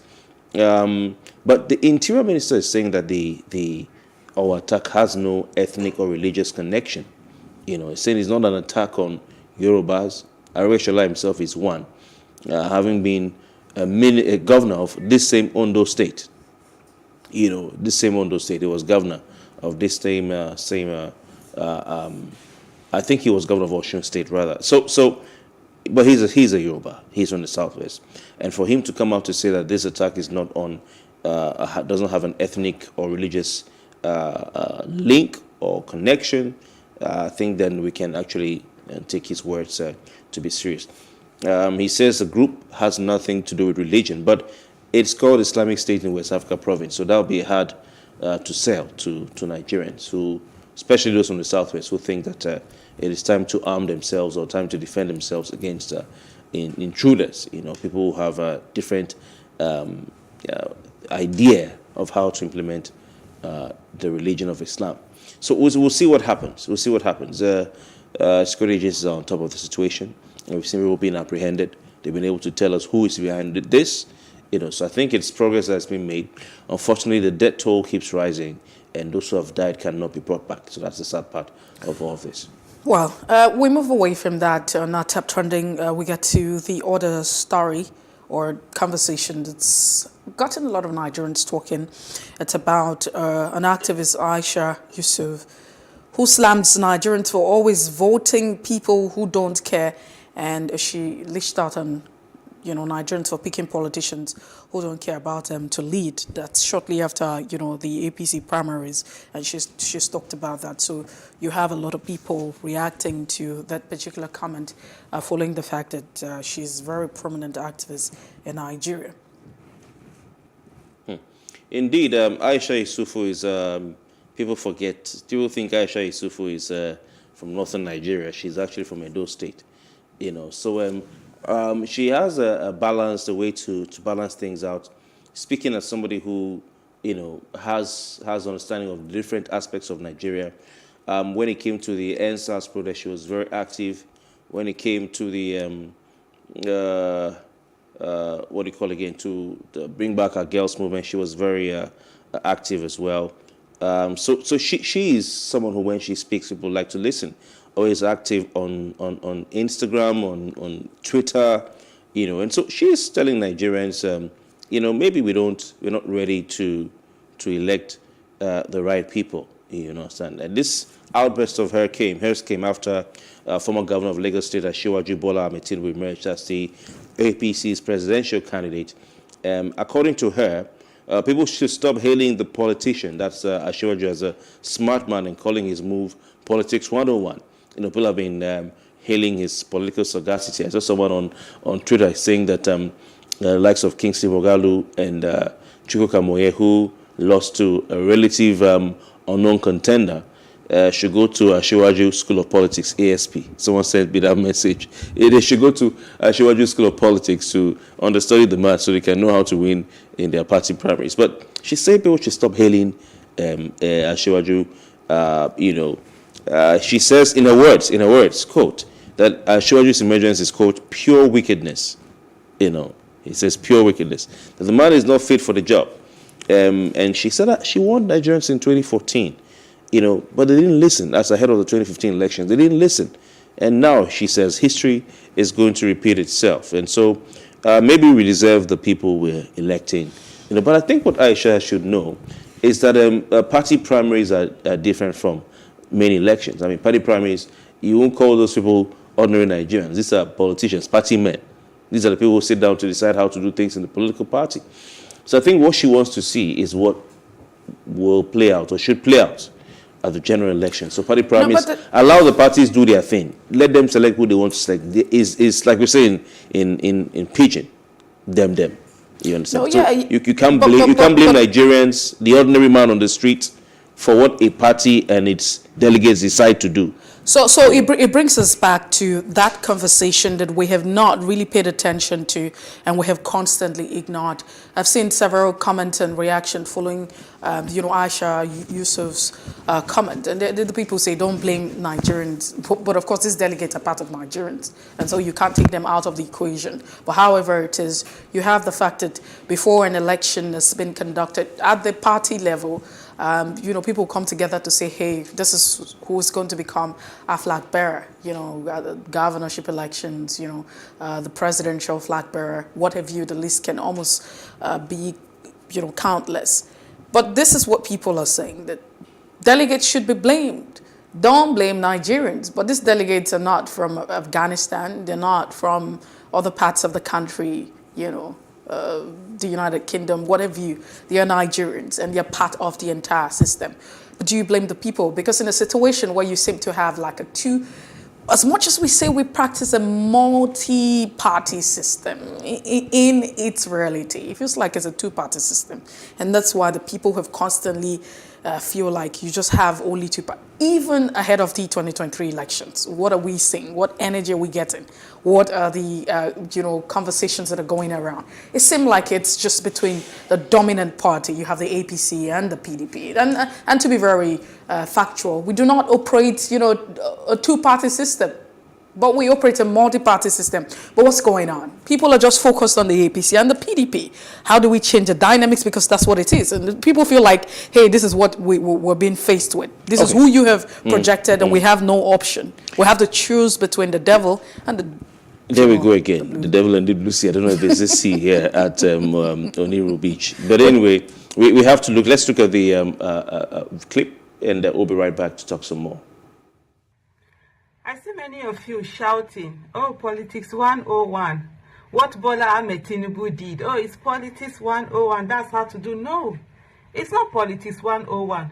It is wickedness 100. That's what it is. Somebody who knows he's not fit for a job, he's not physically and medically fit for a job, takes on the job just because he can either wrangle his way through, or there are people who over the years he has helped, and then it is now his turn. It's a sense of entitlement of his turn to now rule. And you're there gleefully laughing and, all the permutations and whatever. Your life is being wasted. It's your life and that of your children and your children on board that are going to be wasted. All our lives. That's what it means. Let me give you an example. I'm 48 years old. I have arthritis. I mean, sickness is something, as you come with age, these are some of the things that you deal with. What I could do 8 years ago, I can't do them now. There are things that I could do when I was in my 20s very well. I can't. So just imagine for a moment that because I have certain connection, I've placed people in certain places, then I now say that, and it has always been my dream to run for the Olympics. I'll now go and put myself to run for the Olympics because I can, and then I can get my way through there. When there are people who can actually go there and bring in the gold medal, that's exactly what we're doing. And this is what Nigerians have been doing. You keep people who do not care about you. Look at Atiku. Abubakar Atiku, where has he been all this while in your life? He went out, he's chilling. You have people who are chilling in Dubai and chilling in London coming to be your leaders. You're gleefully, this is the time, all the prayers you've been doing, the miracle you ask for, this is the time for that miracle. But no, you rather put in people who cannot, you can truly see that they cannot even deliver on the job that we have. The same thing I was saying, 2014, I was saying the same thing. Why was Buhari running for office? Why didn't he bring somebody else? And today we are here, the same thing again. It's 8 years of wickedness, right? All of us will suffer. There's enough evil to go around for every one of us. Keep voting in people that are going to... Well, so I think what Aisha Yusufu is saying is, the reaction of people some people who are hailing Tinubu as a deft and astute, or a deft political, politician who's able to place political cards right and well to come to this point. But Aisha may be overreacting, because for every one person who is saying politics 101 in her words, you can find 1,000 who are not happy at the result of the APC presidential primary. So I don't know if this is fair on the entire country. But like I said, it's a party. They have their reasons. APC is not the only party in Nigeria. You have 17 other parties as well. And so if one party decides that this is who they want, I think that is their decision. Now, the voters are the ones who decide if they want that person or not. So why are we fixated on one party when you have 17 other parties out there? And I think Aisha should take it a bit easy, because the people out there did not put Bola Ahmed Tinubu. They didn't have a say in his decision. They didn't have a say in his decision at all. It was delegates. So delegates, of course, are elected. Delegates, of course, represent the members of the party. It's a sort of an indirect way of primary. So it could be said that the decision reflected what the members of the party want. So what she's saying is important, Mercy. What she's saying is very important for people to be aware. I'm not going to speak against any candidate, but we all know what Aisha is referring to. But like I said, there's 17 other political parties there, which, I've seen the comments online, and I would say that at least 80 to 90%, this is just a rough estimate, okay, of those commenting online, condemning and no, but saying, if you want to look at the party didn't choose the best candidate, he's not fit for Jimmy Old, blah, blah, blah. But like I said again, Nigerians have 17 other parties to choose from. I think that, the issue of morality comes here to bear. That's the number one issue. But you can't take out the fact that, when you want to talk about strategy, a lot of the Nigerian politicians have always told, the part of the Machiavellian kind of politics where the end justifies the means. I mean, it doesn't really matter how you get it as long as you get it. So, the end is the most important thing. So, however it is that you get it, it's not important. The most important thing is the fact that you have gotten it, and that's what we see play. So for, the reactions, I mean, you would want to say that Aisha Yusuf is a moralist. She's coming from that particular angle, and that's why she's actually arguing. I'm not sure we have a lot of time to go through top trending this morning on the, on our plate, but we'll definitely take a break right here. We'll return on Monday with more interesting conversations, generating different reactions and different spaces. That's it this morning on our top trending. When we return, we'll be looking at the front pages of our national dailies. Stay with us.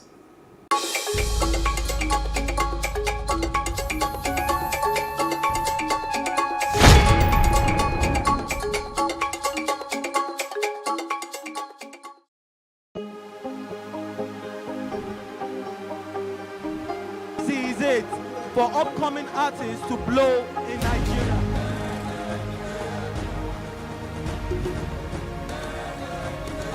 Welcome to Plus Trending. I am Bookie November, your host, saying thank you for joining us on today's episode. Welcome back. It's tea time on Plus TV Africa. Practice makes perfect. I'm not perfect yet, but I'm a lot better than I used to be. He's a king. He's entitled to marry 100 if he wants to.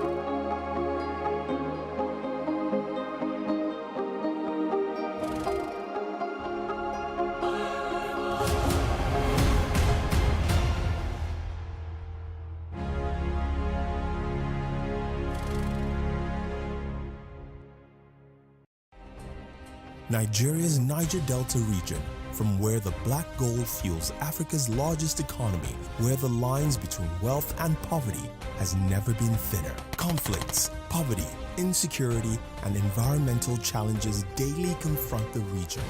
How can the Niger Delta story be changed for the better? Join Mamude Akuga at 9 p.m. every Friday evening on Plus TV Africa as he probes deep in search of solutions. Inside the Niger Delta with Mamude Akuga, the authentic voice of Nigeria's oil-rich region.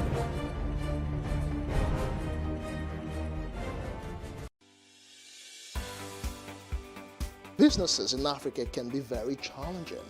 In Nigeria, it is particularly intimidating, and successful builders have learned how to navigate a hostile environment to unlock opportunities. But one major challenge businesses face is how to filter through the noise and identify where their ideal customers exist. Get insight and practical steps from industry players and captains of industries. Hear success stories to help you make informed decisions as you scale your business in Nigeria. Watch Business Insights at this time on Plus TV Africa.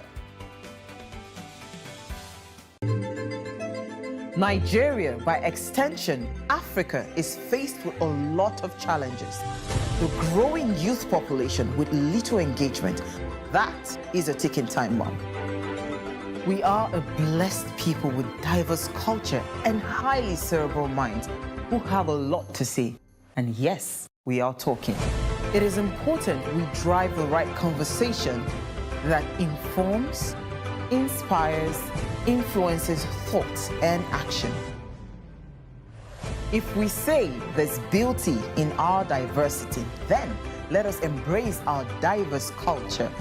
We must continue to courageously be the voice of transformation as we are the hope for the future. Yesterday's conversations shape today. What are you saying to shape your tomorrow? We know you have a lot to say, and we are here to hear you. How can we have peace without justice. Plus Politics. It's not just another political conversation, it's about keeping you in the know. Relevant interviews, asking the tough questions to those that matter. Get the answers you need. Does it mean that the people who were injured, people who were shot at, those who were involved in that stampede are not going to get justice? It is unfortunate, it is sad that we have a government of deaf and dumb.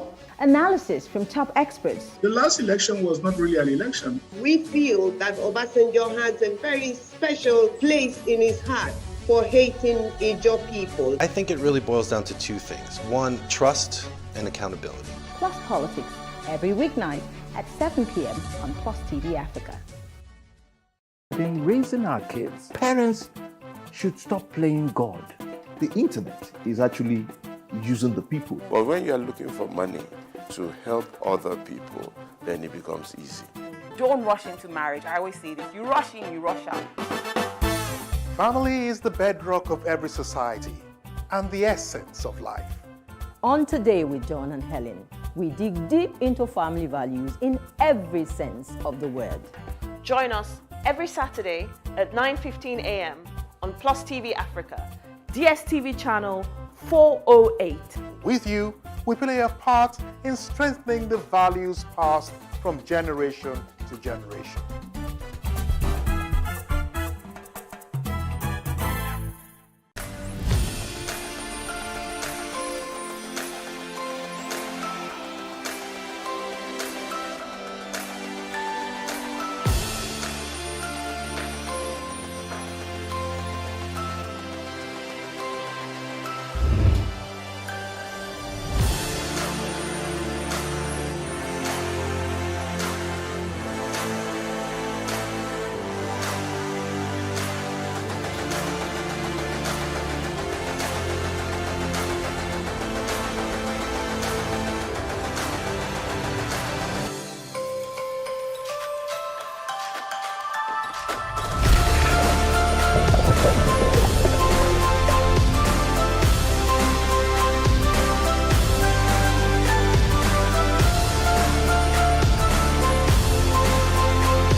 What's up, guys? You're welcome to another edition of Plus Event, and I remain your host, Ifeoluwa Oshukeye. Your absence isn't an excuse anymore, as Plus Events is all you need, as we bring you the glitz, the glamour, and loads of fun. Oh, definitely, right? No question. He's a living legend.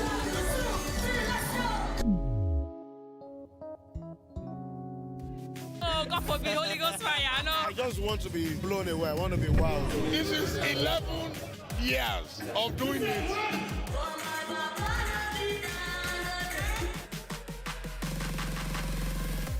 I'm surrounded by so much positivity. No, it's okay. Yo, what's up, my people? It's your boy Starboy Terry. You're watching Plus Event on Plus TV. Stay glued to Plus TV Africa every Saturday and Sunday, 4:30 p.m. West African time. So what are the top decisions that the United States considers necessary that Nigeria must take? I like to think of my interactions as conversations, not interviews. And that's why I say asking questions is both an art and a science. Everyone says in Islam you are allowed to have 4 wives. Is it mandatory? The right question enables answers that educate, inform, clarify, and help you, the viewer, to better understand the issue before making up your mind. Our goal is to reduce from 10 to 2 days the time it takes to register businesses in Nigeria. Join me every week on this station, Plus TV Africa, and gain exclusive access to my conversations. I'm Angela Ajetumobi. Increase the reach of your events or business services. To advertise on Plus TV Africa, please call 0906 0005719 or 0909 040 8408, or send an email to marketing@plustvafrica.com. Plus TV Africa. Big stories live here.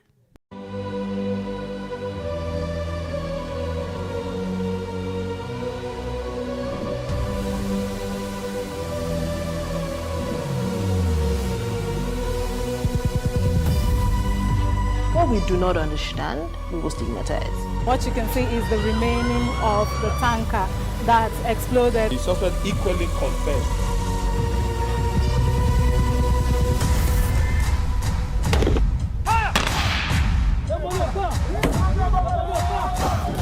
A 500 naira they collect them. If you no talk, then go beat you. Now 2,500 they pay.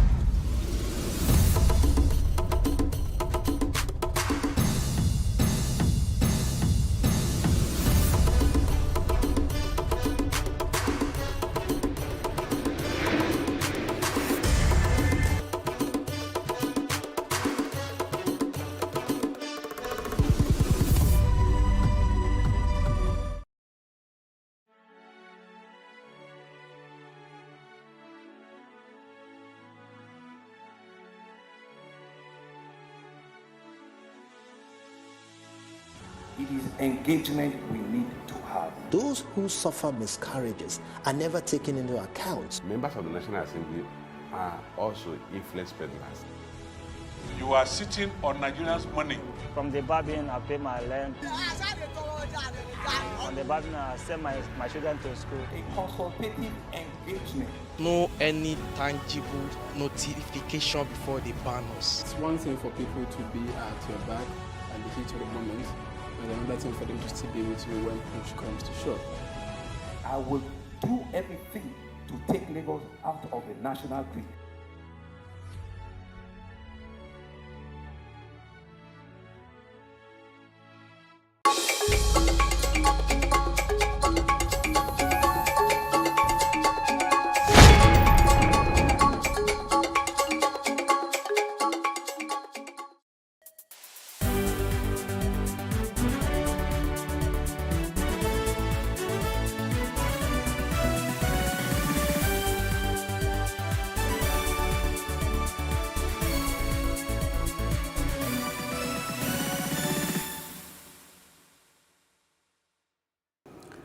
It's still The Breakfast on Plus TV Africa. It's time where we take you through the pages of our national dailies. We have great analysis coming your way. Let's start off with the Daily Independent newspaper this morning. Top on the front page of the Daily Independent, INEC ends primaries, opens portal for upload of candidates. That's what you find boldly written on the Daily Independent, and underneath says no to eligible registrants will be left out. I take that again. Says no eligible registrant will be left out. That's what you find. Court orders FCT minister to swear in chairman and councillors. Underneath that caption, orders Buhari, Attorney General of the Federation, to defend suit on lopsided appointment 2023, Jonathan tax parties on issue-based violence-free campaigns. Congratulates Atiku, Obi, Tinubu, other presidential flag bearers. And Vice President Yemi Osinbajo congratulates Tinubu, canvasses support for him. It's very interesting. I mean, that's what democracy is about. Democracy Day, we're looking at June the 12th. We have a lot to celebrate. That's what the federal government is saying. Nigeria soaked in blood, Catholic bishop is quoted. Peter Obi is recognized presidential candidate of Labour Party. That's what INEC is quoted to say. Interesting. Sowore wins AAC presidential primary elections. And I haven't really heard a lot about the AAC, in recent time. Don't worry, you hear about them some more going forward. It sounds like you are consulting for the AAC. No, I'm not. I mean, knowing who Sowore is, now that he has that ticket, you hear more. No. I'm just saying that prior to this time. Oh, yes. We haven't really had, there are no bars. That's what I'm saying. Now the buzz you're looking for will come. Okay. He can't hide. He'll make some buzz. All right. Let's move on to the Nation newspaper with these headlines.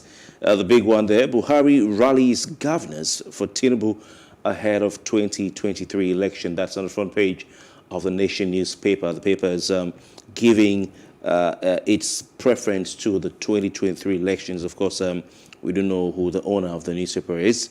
There's a nice picture of President Buhari and Bola Ahmed Tinubu right there.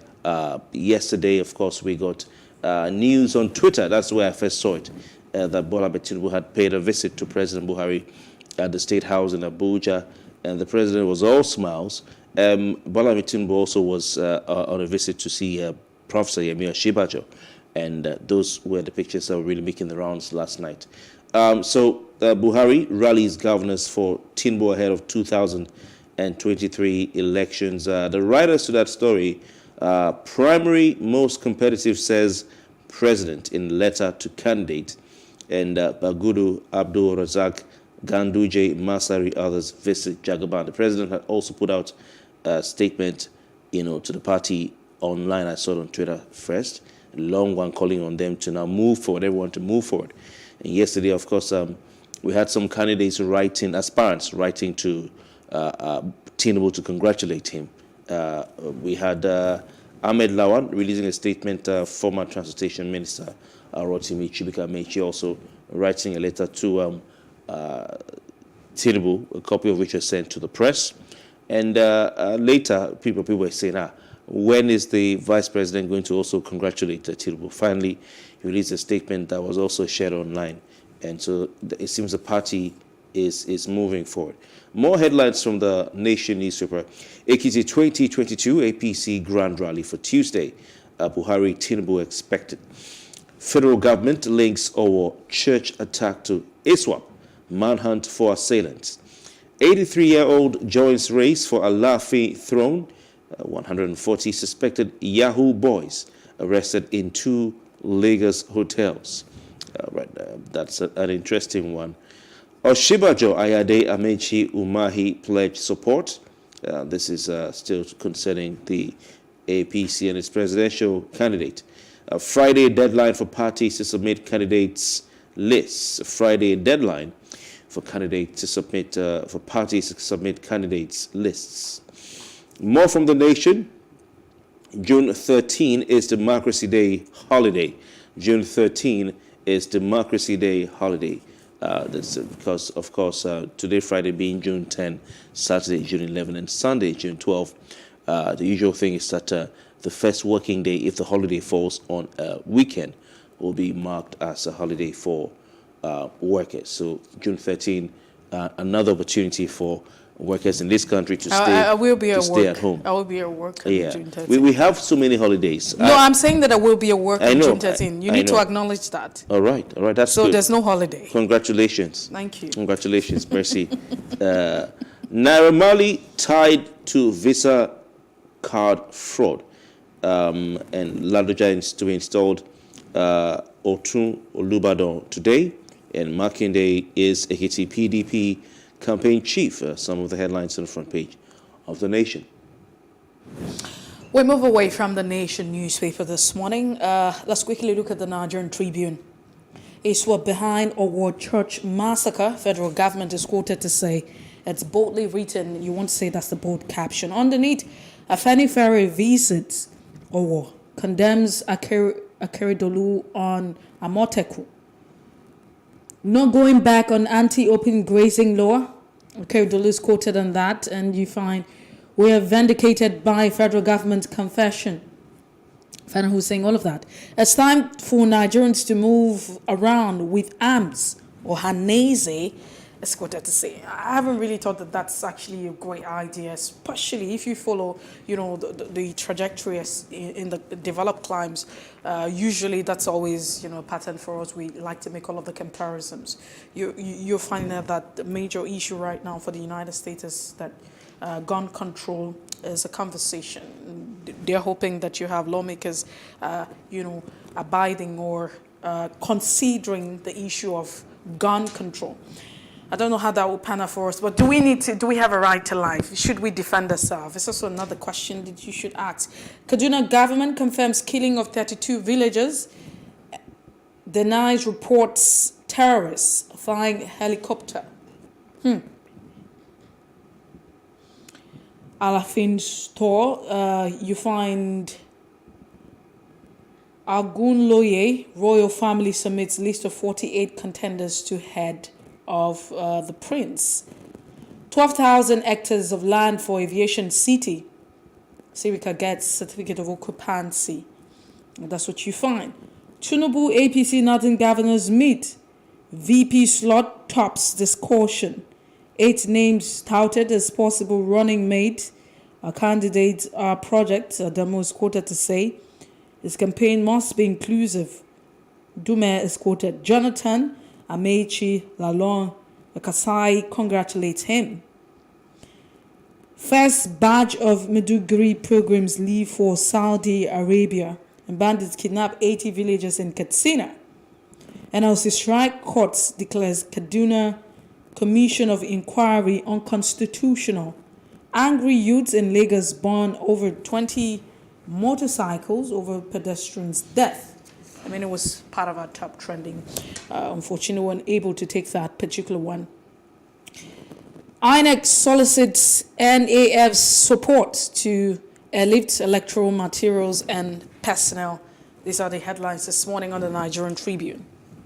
Right. The next up is the Punch newspaper. The paper has quite a wide array of headlines on its front page this morning, and choosing to go political with its lead story. And of course, 2023 is what's on everybody's lips, whilst other papers have, given their lead story as far as 2023 is concerned to the All Progressives Congress. The Punch is going with the PDP and the process for the selection of a running mate for its presidential candidate Atiku Abubakar. And this is the headline, the lead story there, with the kicker Atiku's running mate. And the headline, PDP raises panels, Wike Okowa lobby for VP slot. Riders to that, Atiku meets ex-governors, NWC, BOT, members intensify search for VP, submit presidential governorship candidates' names, running mates, INEC tells parties. And the gist of this particular one is that Okowa has been the loyal follower and supporter of Atiku throughout the process. And the paper is highlighting that, also highlighting the fact that some people in the party are trying to lobby Atiku, who is the candidate, to say, hey, Wike has also been a strong force in this party. You look at the role played by Wike in stabilizing the PDP after they lost the 2015 general election. So the paper is also, reporting that people are telling these things to Atiku, saying this man steadied the ship of the PDP, midwife the process to get a national executive committee of the party on board, led by Uche Secondus, and he's also been able to support state chapters of the party where the party is not the ruling party. He's been able to support the state chapters. You can, Messi, you know very well much what's been going on in Cross River State, and following the move of the state government from, or the governor from the PDP to the APC in that state has no access anymore to state funds. So Wike has, for instance, in Cross River State, supported the PDP there, though some people who know will tell you that he has an interest in who becomes the candidate of the PDP. He's interested in Sandy Ono, legislator, becoming the caterpillar, you mean? Yes, and indeed, that is what we see playing out. So these are the things that are working in Wike's favor. But the paper is also reporting that Okowa's name has been one of those in the lead. You have others as well. The overwhelming suspicion is that the South is in the lead as far as the race for who becomes Atiku's running mate is concerned. But the clamors, the cries, the the case, let me call it that, of Southeast cannot be ignored. So these are some of the dynamics at play. Well, it's very important. I mean, the position of the. Okay, I definitely just let you get through to. All right. We have more headlines on the front page of the Nation. At the top of that front page, the headline: Nigerians beat CBN restrictions, trade 78 billion naira Bitcoin in 3 months. That's interesting to see. Nigerians beat CBN restrictions, trade 78 billion naira Bitcoin in 3 months. The interesting thing is that some people who are part of those saying, hey, they don't trade Bitcoin out themselves, also doing that, I don't know. So who are we deceiving? More. Owo massacre, experts tackle federal government over insecurity. Government blames ISWAP. Traders shut Lagos market. Youth storm TBS for voter registration. The youth vote program going on at TBS with concerts and comedians and all that. It's been a mammoth crowd messy at TBS over the past few days. NNPC makes 1.7 trillion naira from crude sales in 12 months. That's another one. Tinubu pays surprise visit to Oshibajo. Buhari hosts APC presidential candidate. Olubadan elevates Ladoja, Kola Daisy, others today. 97 local governments record suspected Lassa fever cases, casualties rise. Police to deploy 17,374 for Ekiti governorship poll. Months after punch investigation, court slams Nigerian army, 200 million naira damages for killing Imo businessman. Lagos mob burns 30 Okadas, beats motorcyclists for killing pedestrian. And the cultists kill Lagos trader in sister's presence. Family slams police. Really sad one.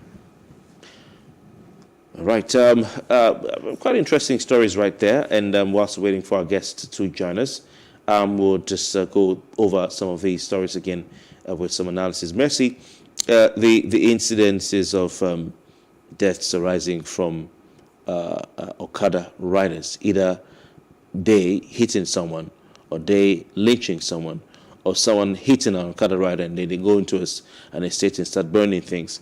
It's become a worrisome one, wouldn't you say? I would say that, it feels like we're in a state of restlessness and a lot of confusion. It feels like we've gotten back to the point of anarchy and lawlessness. And this should not be the case, because you have a reason why government exists.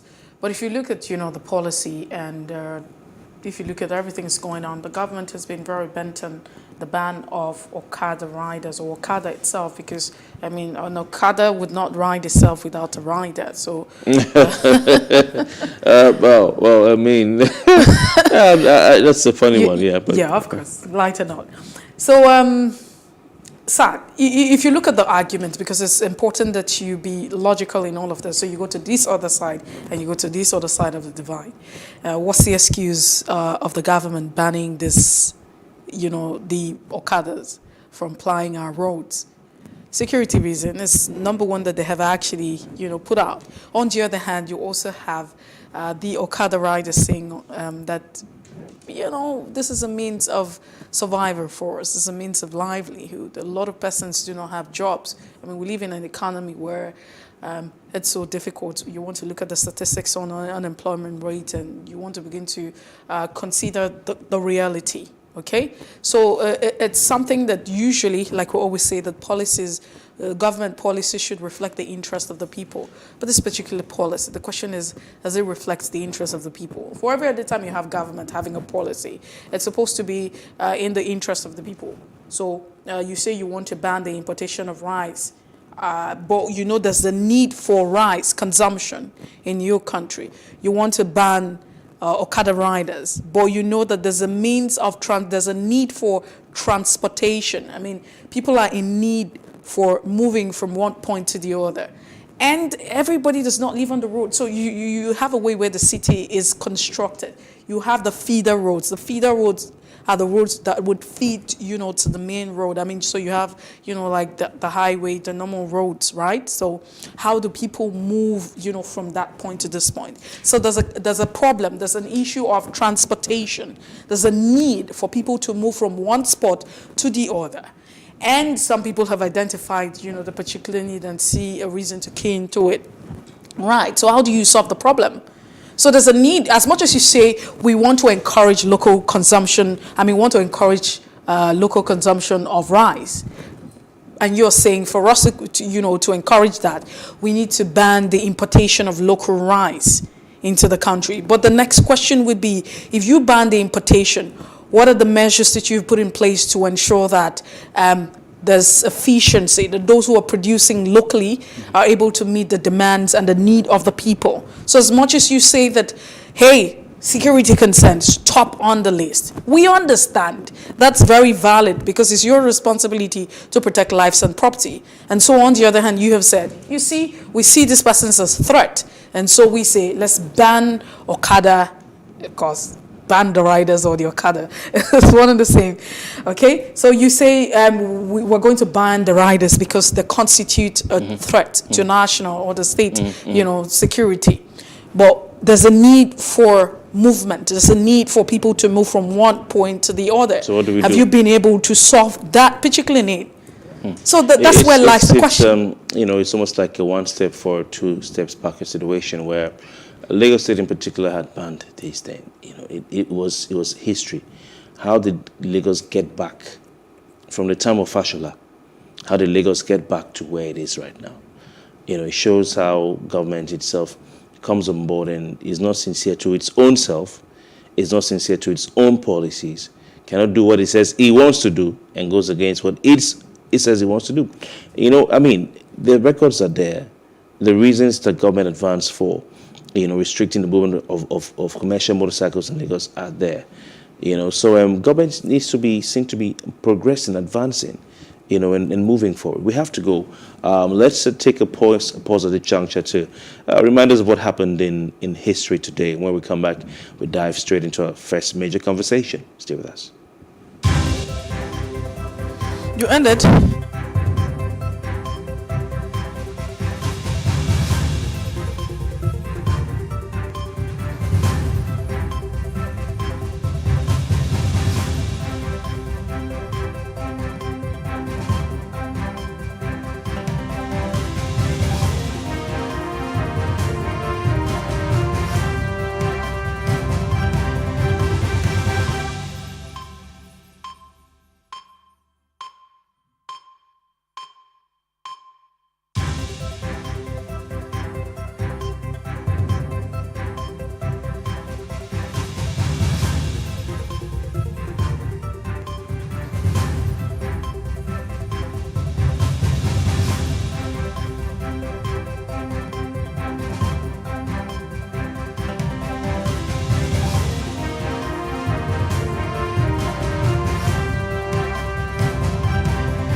What we do not understand, we will stigmatize. What you can see is the remaining of the tanker that exploded. The suspect equally confessed.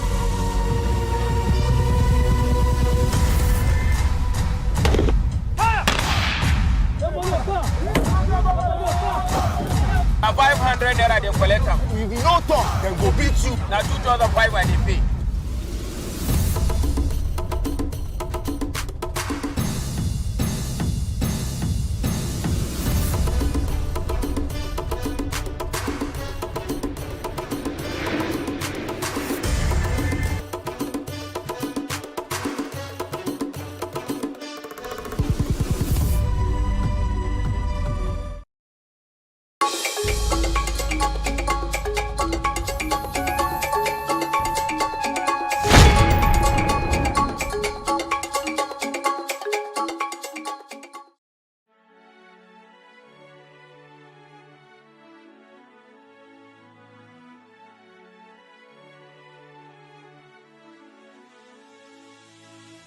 It is engagement we need to have. Those who suffer miscarriages are never taken into account. Members of the National Assembly are also influence peddlers.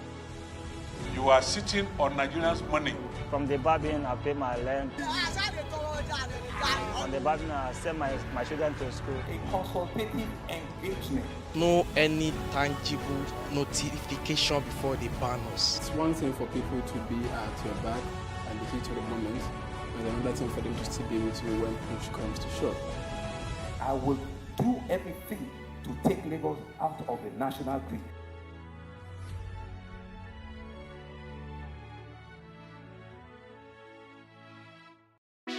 Hey, what's up, guys? You're welcome to another edition of Plus Event, and I remain your host, Ifeoluwa Oshukeye. Your absence isn't an excuse anymore, as Plus Events is all you need, as we bring you the glitz, the glamour, and loads of fun. Oh, definitely. By no question. He's a living legend.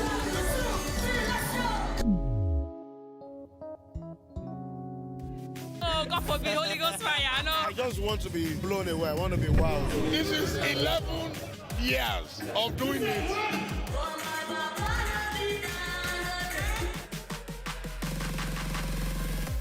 I'm surrounded by so much positivity. No, it's okay. Yo, what's up, my people? It's your boy Starboy Terry. You're watching Plus Event on Plus TV. Stay glued to Plus TV Africa every Saturday and Sunday, 4:30 p.m. West African time.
Welcome back. Straight to our first major conversation right here on The Breakfast. A presidential candidate of the ruling All Progressives Congress, the APC, Asiwaju Bola Ahmed Tinubu, may have begun consultations with critical stakeholders of the party to receive inputs on the choice of his running mate, according to reports. Now, the All Progressives Congress standard bearer yesterday met with northern governors of the party behind closed doors. Now, while the APC is certain to go north for its pick, the part of the north which it chooses to pull the lucky one from, that's to be Tinubu's running mate, is equally germane to several other considerations, as much as religion, which is a chief factor in Nigeria's north. Now, ironically, Tinubu, a Muslim southerner, is surrounded by majorly by more Muslims who are from the north than their Christian brothers from that part of the country, mostly Muslims. Now, in other words, the APC ticket appears to lean more, some suspect, to a Muslim pairing than a Christian or Muslim-Christian blend. Now, this is a very unique situation that the ruling party finds itself in. What will it do going forward, and what will be the resultant effect on the outcome of the elections? Joining us to discuss this and the possible names for the job is public affairs analyst Nick Agule. Nick Agule, good morning to you. Thank you very much for your time. Good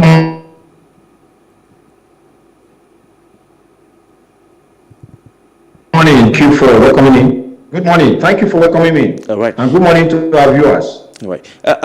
Nick, there was a flurry of reactions during the All Progressives Congress special convention, where one aspirant, Nicholas Felix, said that Nigeria does not need a Muslim ticket, and he's stepping down for Vice President Yemi Osinbajo. Now, that was the first time we heard about that idea. Along the line, Tinubu's campaign put out a statement saying some text messages that were flying out purportedly from him or his campaign saying there would be a Muslim ticket are not true. Now, if you listen to our introduction, it seems that the party has more chances, or the probability of producing a Muslim running mate for Tinubu from the north are higher than producing a Christian running mate from the north for Tinubu. What's your analysis of this? Can you hear me? Yes, we can. Nick Agule, we can hear you. Please go on.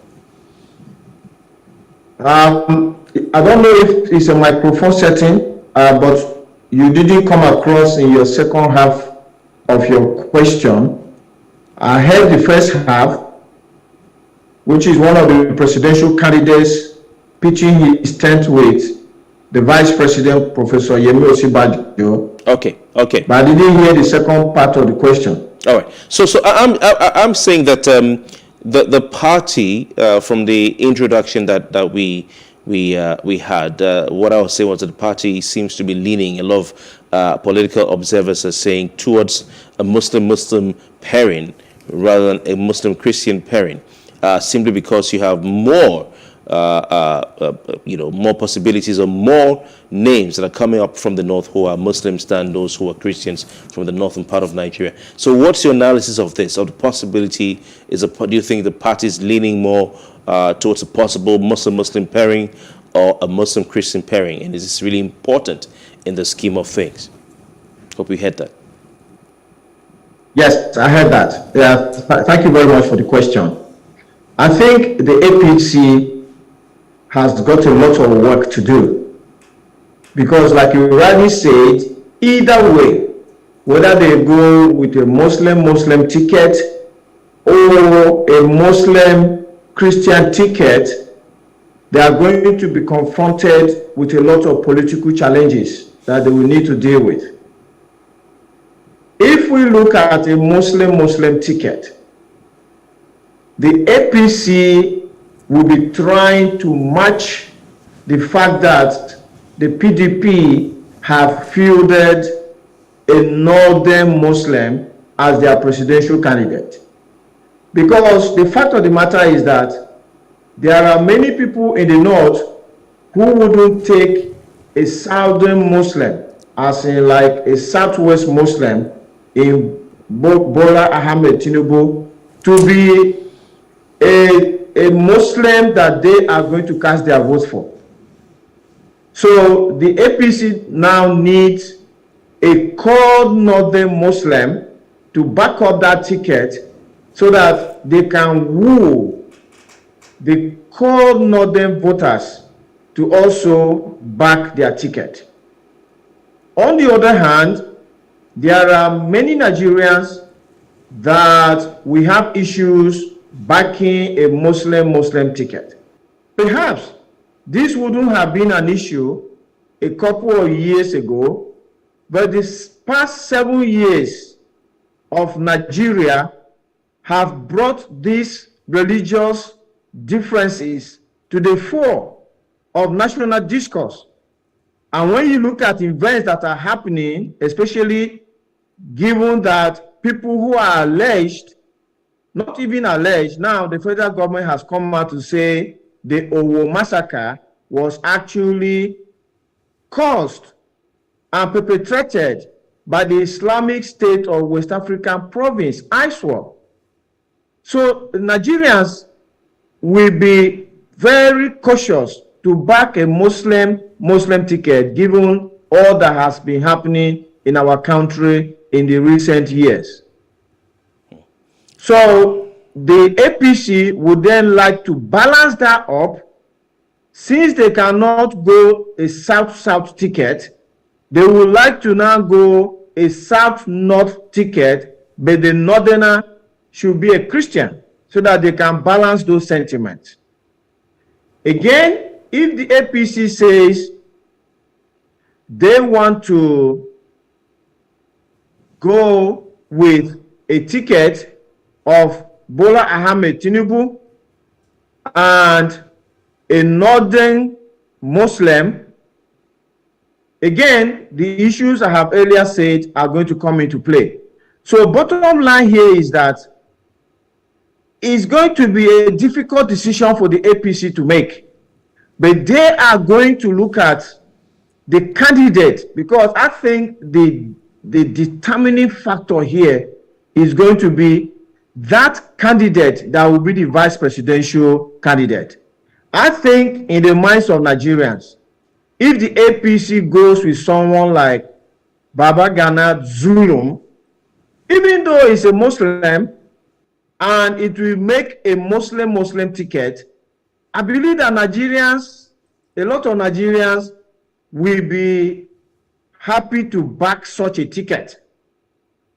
But if they go with any of the core northern Muslims whose pedigree will sound like people who could be fanatical or who could be, let me say, holding fast onto their religion, as in backing things like the murder of a person who blasphemes the name of the prophet, Nigerians will be very concerned with such a ticket.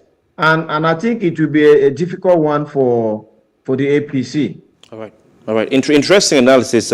But just before Mercy comes in, you're saying that, just to understand you, that the core northern vote or voters do not consider Muslims who are from southern Nigeria, for instance, Tinubu, as maybe first class or pure Muslims. Is that what you're saying? Because I mean, why wouldn't they accept that as a Muslim on the ticket? Tinubu is a Muslim. Absolutely. Absolutely. That is the reality of the fact. The reality of the fact, see the Southwest Muslims as being moderates, and there are, I mean, I'm not a Muslim, but I have heard that there are some of the core northern fanatical Muslims that will not even attend the same mosque with Southwest Muslims, or we attend the mosque where the imam is a Southwest Muslim. So those issues are there. They are being canvassed, is the reality we live with.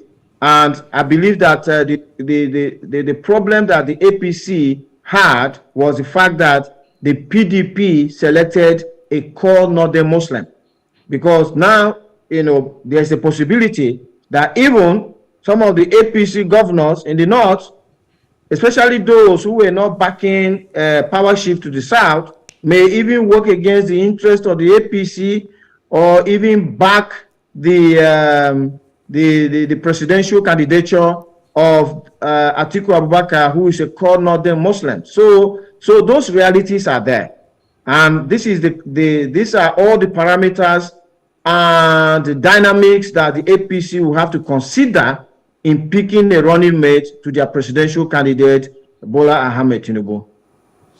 All right, let's take a look at the scenario. I mean, of course, the 1993 elections, you had Abiola at the time having a running mate, Babagana Kingibe, Muslim ticket. A lot of persons have said that cannot be, it could not be replicated at the time, certain time prior to this time where he felt like we're going to have a consideration in 2015. That didn't happen.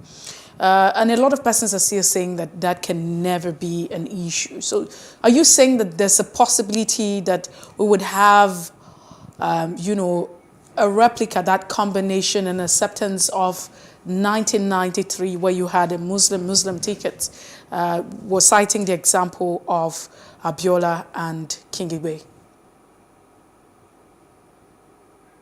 1993, Nigeria backed a Muslim ticket. But the times have since changed from 1993, which is almost 30 years ago, to now. Especially, like I said, in the last 7 years of this current government. I mean, if we looked at the elections in 2015, Nigerians could have easily backed a Muslim ticket if they saw that the two Muslims on the ticket were capable of delivering good governance to them. But that has changed because from 2015, we have had Muslim fanatics parading either as Boko Haram terrorists or bandits or kidnappers coming into Nigerian territory, causing mayhem, kidnapping, maiming, killing Nigerian citizens, and the body language at the center, which is being heard by a Muslim, called Northern Muslim, suggests that they are not interested in going after these people. Look at what happened in Owo recently, the Owo massacre. I served in Ondo State, so I'm very well knowledgeable about the geography of that area.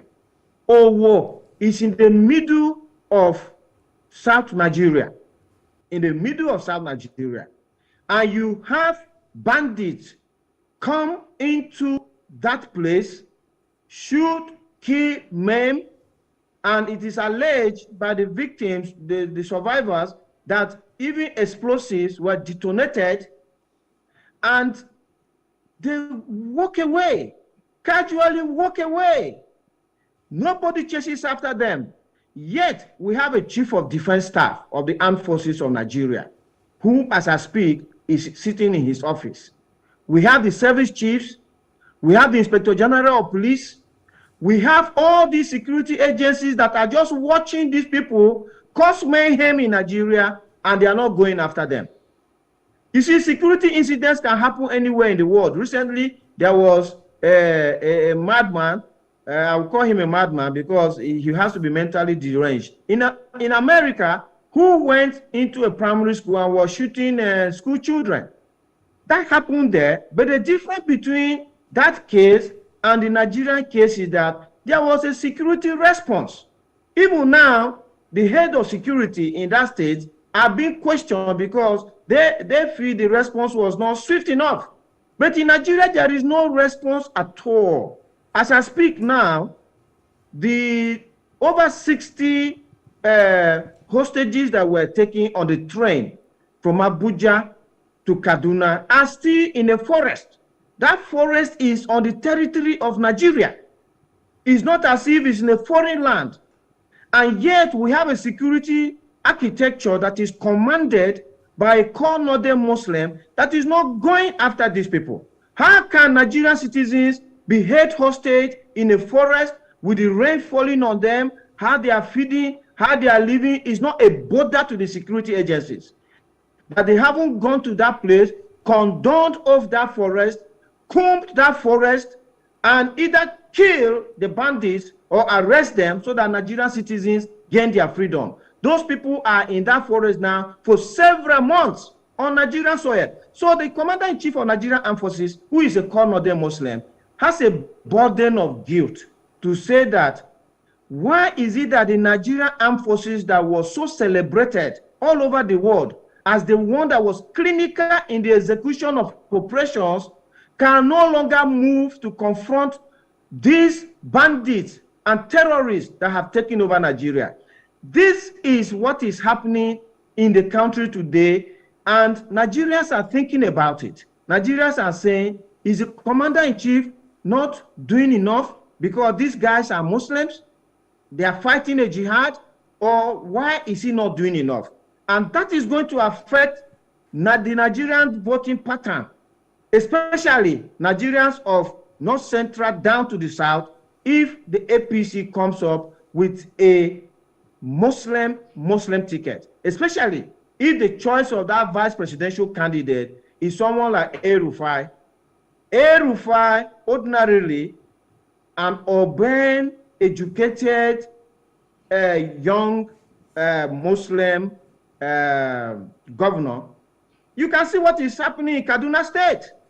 You can see what's happening in Kaduna State. From him saying, I am going to be settling the bandits and the terrorists so that they don't kill my people, to him taking no action at all against what they are doing, and to him making all sorts of commentaries that has now made Kaduna to become the fertile ground for insurgency, for banditry, for kidnapping.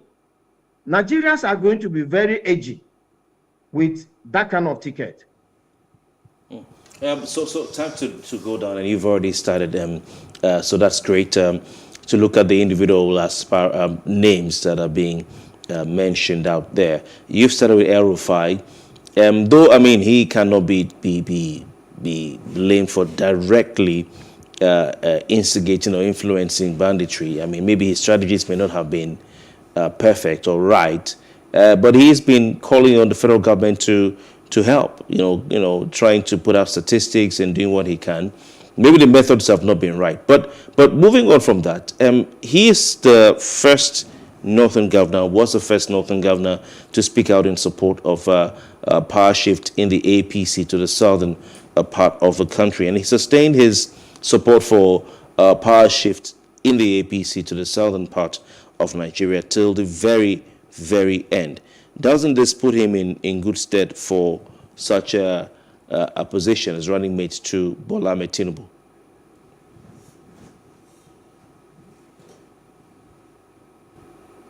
Well, there are two arguments. The first side is that the governor of Kaduna State, Madam Nasir El-Rufai, could have been playing a political game. He saw that, okay, if I come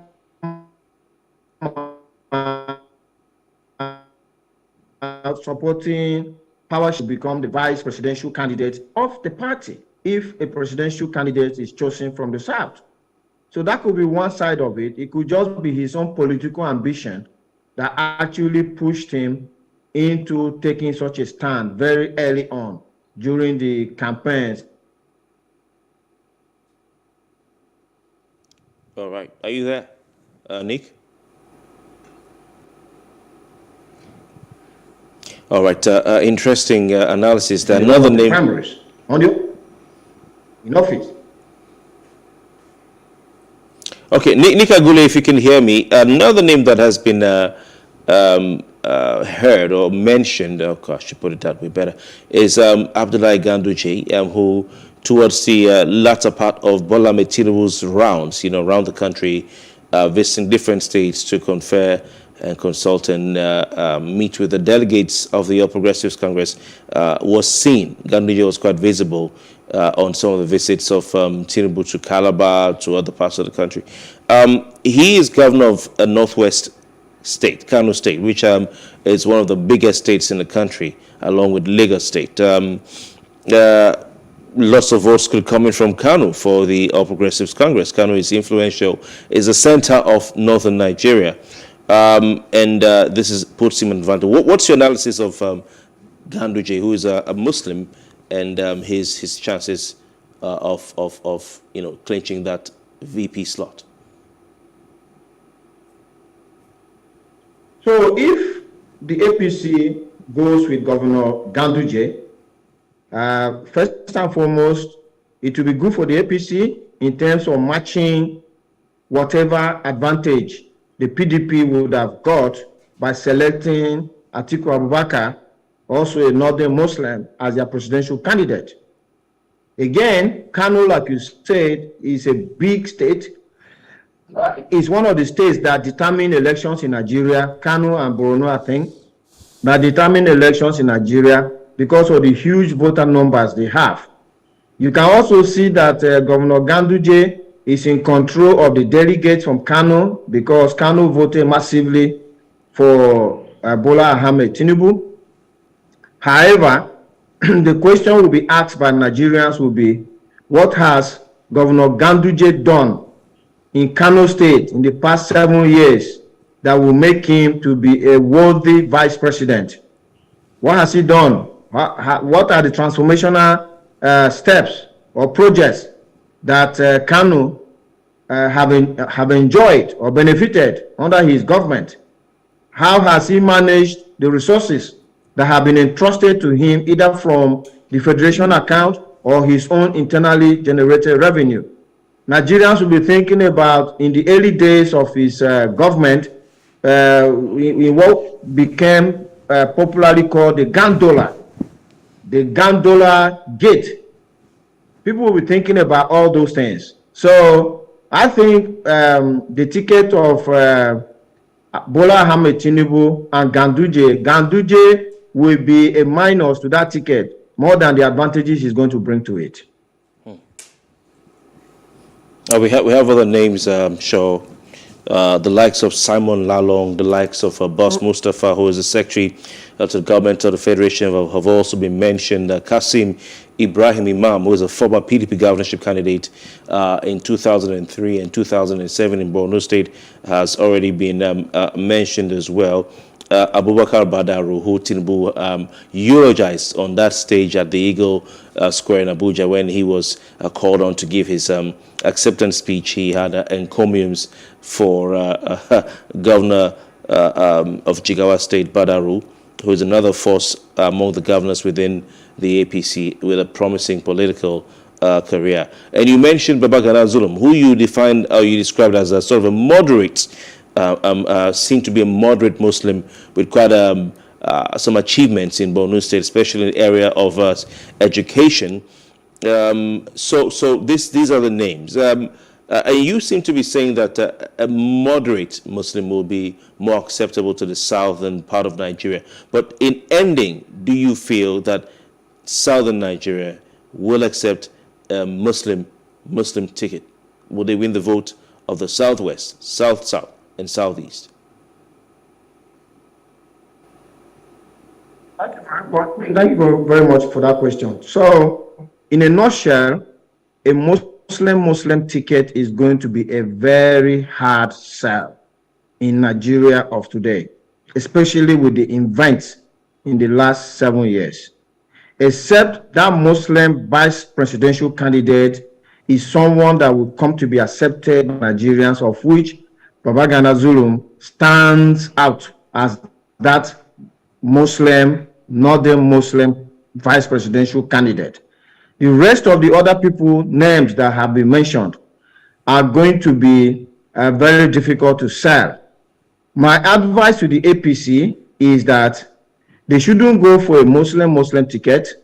They should go for a Muslim South and Northern Christian ticket.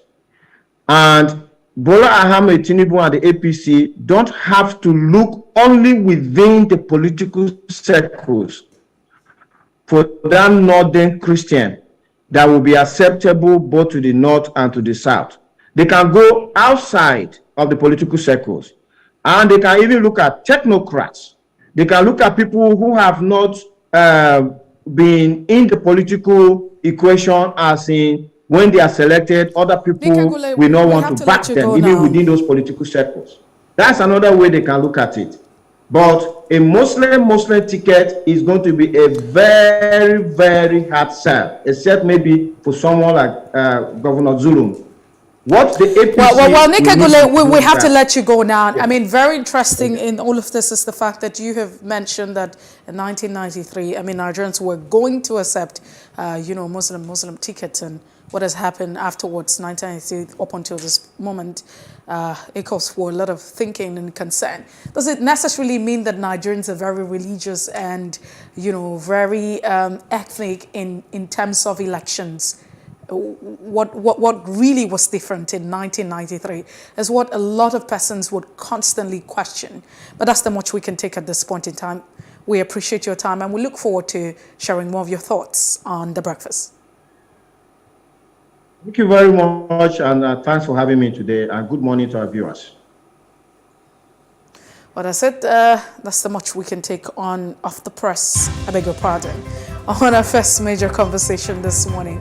We'll take a break. When we return, we'll be looking at Nigeria and Sierra Leone and the fact that, we had a, victory, recorded the victory, Super Eagles, and with the new coach. Please stay with us.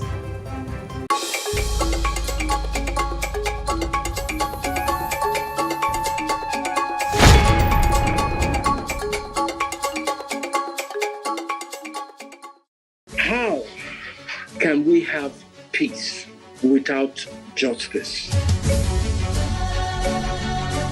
Plus Politics. It's not just another political conversation, it's about keeping you in the know. The relevant interviews, asking the tough questions to those that matter. Get the answers you need. Does it mean that the people who were injured, people who were shot at, those who were involved in that stampede are not going to get justice? It is unfortunate, it is sad that we have a government of deaf and dumb. Analysis from top experts. The last election was not really an election. We feel that Obasanjo has a very special place in his heart for hating Ijaw people. I think it really boils down to two things. One, trust and accountability. Plus Politics, every weeknight at 7 p.m. on Plus TV Africa. Life can be fun and rewarding, but it also comes with some risk. As in business, you win some, you lose some. And that's why you need to be wise in the choices you make. It's like placing a bet. Again, you need to be wise. Wise in choosing an innovative platform with the highest market options and highest odds ever. That's why Winners Golden Bet, the leader in online, in-shop, virtual, and live sports betting, gives you enhanced platforms that offer you the best chances of winning. For betting on live soccer matches, live dog races, and virtual games. Winners Golden Bet is your best bet. Instant payment of winnings guaranteed. Play online or in any of our numerous shops nearest to you. Hey guys, be wise. Play on Winners Golden Bet. Winners Golden Bet, the wise choice. Nigeria, by extension, Africa, is faced with a lot of challenges. The growing youth population with little engagement, that is a ticking time bomb. We are a blessed people with diverse culture and highly cerebral minds who have a lot to say. And yes, we are talking. It is important we drive the right conversation that informs, inspires, influences thoughts and action. If we say there's beauty in our diversity, then let us embrace our diverse culture. We must continue to courageously be the voice of transformation as we are the hope for the future. Yesterday's conversations shape today. What are you saying to shape your tomorrow? We know you have a lot to say, and we are here to hear you.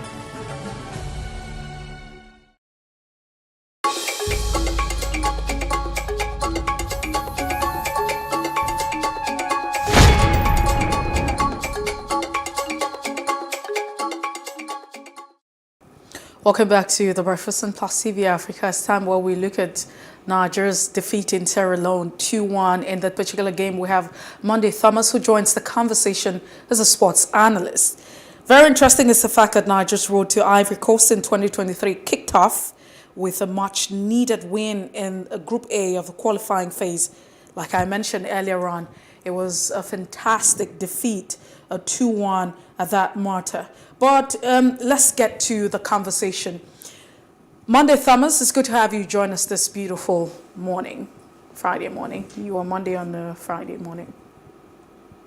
Good morning, Mercy. so much for having me. I can't wait to get on with everything we have, especially for the Super Eagles of Nigeria. What a way to begin the African campaign. So we're looking at a 4-4-2 formation, and some persons are saying that this has been, fantastic. Other persons are quite different, with the start, especially where you have Jose Peseiro starting, this game, for him. A 4-4-2 formation, it's a very effective formation. I mean, it's a traditional formation. It's a formation we don't get to see now in the modern football. But I tell you, it's a formation that can bring you victories. For Joseph Peseiro, if you take a look at his resume, you find out that he once was with the Los Blancos. I'm talking about Real Madrid. And in that time where he was one of the assistant coaches of Real Madrid, that time was where Real Madrid used to play a 4-4-2 formation where Raul Gonzalez Pablo used to play alongside Ronaldo de Lima. So yesterday we saw a 4-4-2 formation, and you can see the audacity, you can see the purposeful football, you can see the direct football, you can see that this man is out here to get results. And result is what football is all about. Football is a result-oriented game. If you can't get the result, you won't go anywhere. You play the best football, but if you can't get the result, you won't go anywhere. But we saw that game yesterday, and what I've noticed about Joseph Peseiro is that he's a man that is not afraid to change things. We saw in the first 45 minutes, the first 15 minutes of the game, the Lone Stars came at the Super Eagles of Nigeria. It was quite unexpected when Jonathan Moses scored in the 11th minute, and you can blame that to the defensive error of the Super Eagles. Now, it was not a fantastic win, but we needed a win. We needed to, of course, grind out that result so that we can get our African campaign to a great start. The defense line for me was not the very best, but how did we build after losing, after going down in that game? Just 5 minutes after Sierra Leoneans had scored, 5 minutes later, Alex Iwobi with an absolute beauty of a corner. That is what it's all about. It doesn't matter if you go down, but what is your fighting spirit when you go down? I can take your mind back to that game that was played at the same stadium, which happened to be the World Cup qualifiers, where the Super Eagles of Nigeria played a 1-1 draw against the Black Stars of Ghana. The Black Stars scored us first. What happened? We were struggling. And this is what happens in African football. And away team scores you first, they will do their very best to defend. But the Sierra Leoneans couldn't do that against a power-packed Super Eagles side. I know there are some negatives you can take up from that particular game. Nigerians, we missed chances. Samuel Chukwueze blew a very glaring opportunity. We also missed other chances. And we can build from that particular one. But in the overall, for a man who's just coming in, we should cut him some slack. I don't think he should be criticized right now. He should just be given the support he needs. After 4-5 training session, he led Nigeria to a very beautiful performance yesterday. I know some people are still talking about the Mexico. But have we been always? I mean, have we been always with the 4-4-2 formation, or is this a new development or new tactics? I mean, that's what a lot of persons have argued over time with the previous coach. We don't. So are you saying that Jose Peseiro is more tactical now? Because the 4-4-2 formation might not be just a new one. Mercy, the only problem we have right now on this show is that we don't have time. We don't have time because I've got a lot to say about Go ahead. Whatever it is you have to say, go ahead. I took your mind back to the days of the Los Blancos, and I told you he was one of the assistant coaches right there. And I told you how effective a 4-4-2 formation means. For a coach using a 4-4-2 formation, it tells you that this coach is very confident. It tells you that this coach wants to win a game. Playing two strikers, you want your strikers to hunt down and get the goals. It doesn't matter what people think. Football is a game where everyone thinks they have an opinion. Quite shocking, especially Nigerians. We think we know football. We think we can decide for the coaches. A 4-4-2 formation, for me, was not the best yesterday. But if it's something we can incorporate, if it's something we can let the players build on, the 4-4-2 formation will bring us great victories in the nearest picture. Okay. Next for the Super Eagles is a game in Morocco where they'll be taking on Sao Tome and Principe. That should be another win for the Super Eagles of Nigeria. We saw what happened to them yesterday. I'm talking about Sao Tome and Principe. They lost to Guinea-Bissau 5-1. So for me, I will encourage the coach to try whatever he thinks is best for the Super Eagles of Nigeria. Before we look at the future, it's interesting what you've just replied. Mercy. I don't know if she wants you to see the team play like Liverpool. But I think what you're saying is that the coach was direct. He played a direct formation. He was not playing... Purposeful. Yeah, purposeful, and just wanted to grind out a result. Why? Well, he tries to understand who his players are and what the team is in to decide how to play. Let's look at the lineup, the starting lineup. Alex Iwobi equalized for Nigeria, and Victor Osimhen grabbed the winner for Nigeria in the first half. In the second half, there were no goals scored. Are you okay with this starting lineup? Because I heard you mention some sort of defensive mistake that led to the conceding of the first goal. We know what the Nigerian contingent in Glasgow Rangers have been able to accomplish. The name on everybody's lips is Calvin Bassey. He was played, from what I can see, left back. Correct me if I'm wrong. So what are your thoughts on this starting 11, especially as Iwobi was left out of the World Cup qualifiers? All right, the coach is still experimenting things. He's still trying to take a look at the team he could make his first 11. So starting the starting line, I think that was the best starting lineup he could go for. Calvin Bassey was prolific for Rangers. He was one of the player of the season for Rangers, and also Joe Aribo, who was fantastic as well. How about Alex Iwobi in the midfield? Quality. I mean, in his past 10 games in the English Premier League, and as well as with the Super Eagles of Nigeria, he's been clearly the best player. But for the defense line, it was Semi Ajayi, who plays for West Bromwich Albion, and William Troost-Ekong. That was where the problem of the Super Eagles, of course, started, especially from the first goal. I mean, William Troost-Ekong doesn't play for his side, Watford, in the English Premier League. They're relegated right now, but he's a player that doesn't get to start for his side like Watford. Semi Ajayi, you won't blame him. I mean, he played in the English Premier League 2 seasons ago. He's now playing in the Championship with West Bromwich Albion. I'm thinking we have a defensive issue. And William Troost-Ekong, for me, is not my man. Can't be my man because he wasn't able to match all that defense. His communication is not the very best. I mean, it's not just talking when you're communicating. It's making the right decisions and also putting out the right instructions. For the first goal, you can see that in the first 10 minutes, Sierra Leone came out playing like as if they were Barcelona against a Watford side. They wanted a goal and they got a goal, but for me, it was because of a defensive error. Calvin Bassey also was not on hand to stop Jonathan Mose from scoring. But there's always room for improvement in every game. It might not have been the best of the best performance of the Super Eagles of Nigeria, but it was good enough to get us to a flying start. I'm very sure the coaches, I heard from him this morning. He said that it was a good game, but there's always room for improvement. And I think I'll agree with him. It might not have been the best game. There's a lot to criticize about this particular game. But when you see the way this man is playing, when you see his motive, you know that Nigeria will go very far with Joseph Asaro. Don't we think that this is too early for all of the assumptions? I mean, come on. Are we going to say that... But it's not too early, right? It's not too early because people are already criticizing him. It's too early to criticize. Just cut him some slack. Let's just see what he can do. For me, I think he's a man that will change things. But let's talk about the Super Eagles entirely. What exactly is lacking? What exactly do we need? Is it the formation that we have to peg with the technicality? What exactly is the issue? It's the tactics. The tactics is building confidence in these players. We've got quality players, world class. Look at Victor Osimhen. Did you see that finish? Goal scoring machine. That is a poacher's finish. But do they have the coaches to tell them, to give them the right instructions, what to do at a point in time?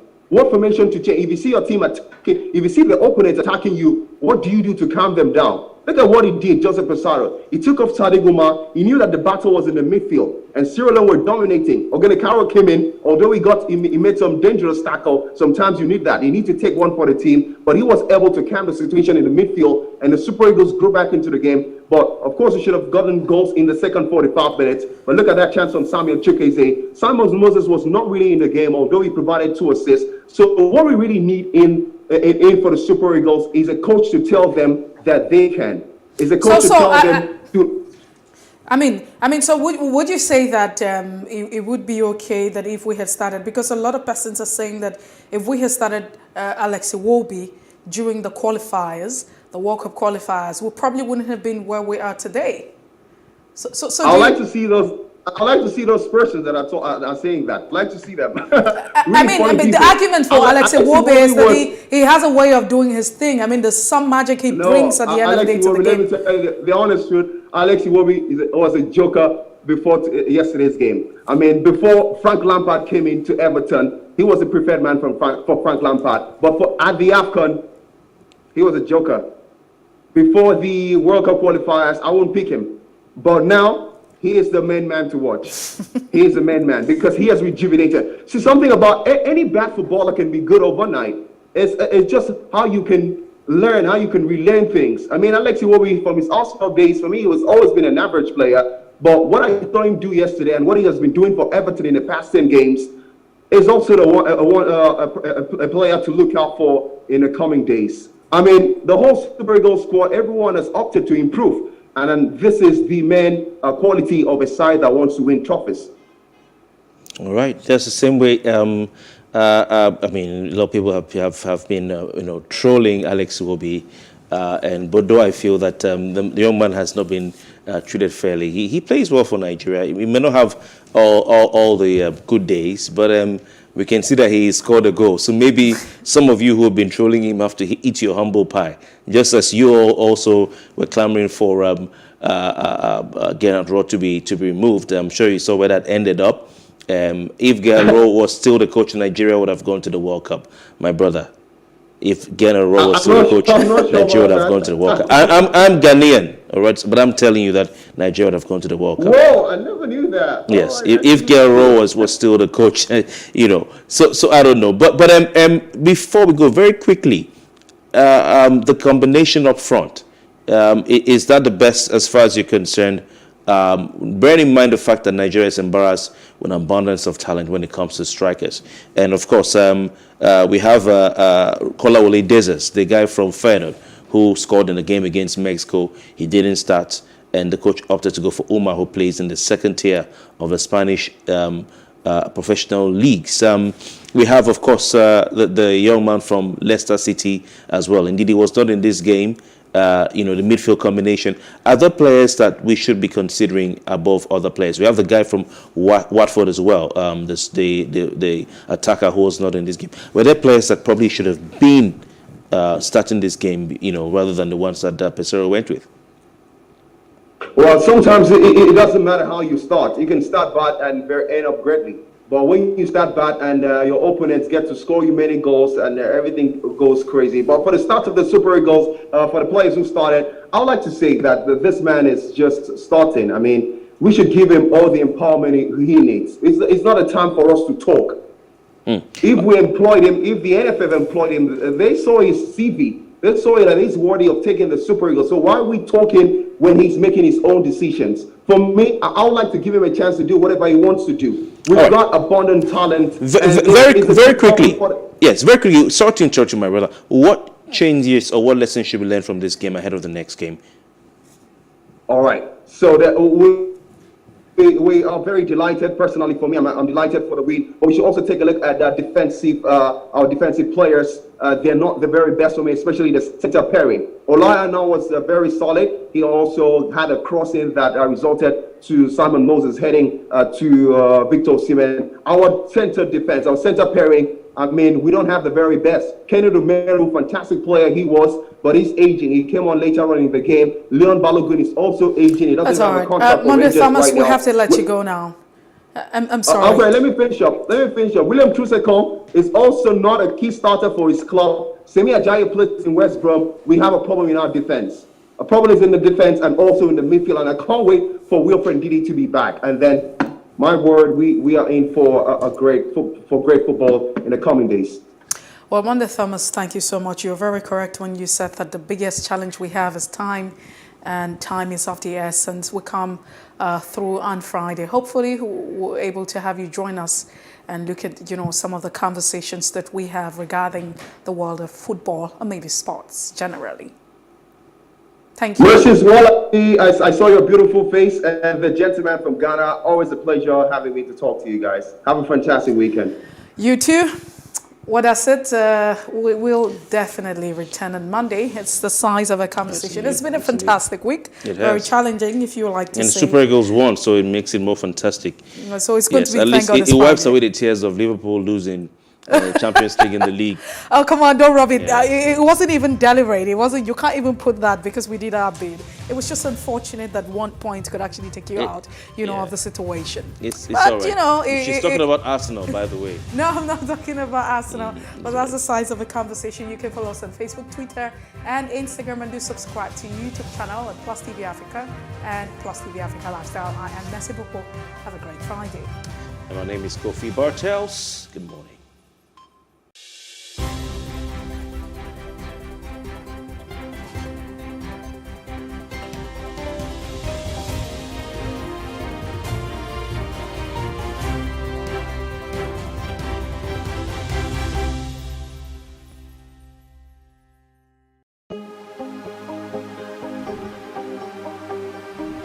Is it for upcoming artists to blow in Nigeria?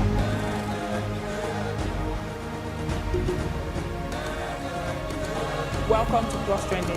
I am Buki November, your host, saying thank you for joining us on today's episode. Welcome back. It's tea time on Plus TV Africa. Practice makes perfect. I'm not perfect yet, but I'm a lot better than I used to be. He's a king. He's entitled to marry 100 if he wants to.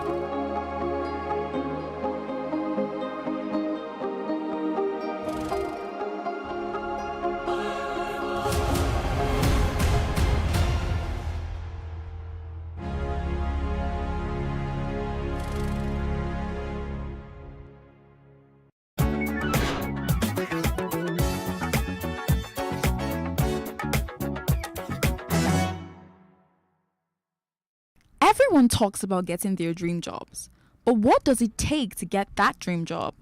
In a religious society like Nigeria, some people resort to prayer, but did you know that sometimes the only reason you're not getting the job isn't because you don't have the credentials? Many times about how well you can defend your credentials through your presentation and communication skills during the interview. According to the National Bureau of Statistics, the rate of unemployment in Nigeria rose to 33.3% in December 2020 from a 27.1% in 3 months. Interview phobia is a major issue that contributes to unemployment in the country. Some individuals are employable but don't know how to express themselves properly, present their resumes, and network effectively. An expert spoke to us about interview phobia and how it has increased the rate of unemployment within the country. Okay, so I mentioned I struggled. I went to Lagos State University, public university. Nobody taught you any of these things. And so I thought that if I come to the interview space, I would do well because I know I'm good enough. But coming in, it was difficult. I got plenty of rejections. And I made up my mind that if you can get past this thing, you would help other people who are also like you. And so sitting down in that space, I also see people like me and I feel for them. According to Student Graduate Report, more than 50% of graduates in Nigeria disclose that communication skill is the least skill their academic education prepared them with. Like we have a compulsory NYSC every year. I believe the government or the educational sector should do something like when they know somebody's in their final year, maybe they allow them go through a month or so, or they introduce a course and make it mandatory for them to be able to go out there and face the outside world when it comes to interviews, when it comes to networking and all of that. I've seen super amazing, intelligent people lost opportunities because they were not confident, and those who were not so smart but have built their confidence are able to get the job and get these networks and get these opportunities. Especially when you come from a Yoruba or Igbo family where you don't have to look at your dad in the eye. You get that kind of thing. So you have to learn to look at people in the eye when you talk to them. It makes them believe that you are not up to something. You're not hiding anything in your cupboard. We're going to school or having to attend different schools, all right? They just teach us, we only have syllabus on what they've been doing so far in past years, and there's no trend of bringing in new things. So the next time you complain about not getting a job, think about how well your CV is prepared. Assess your communication skills during the interview and think about how well you presented yourself.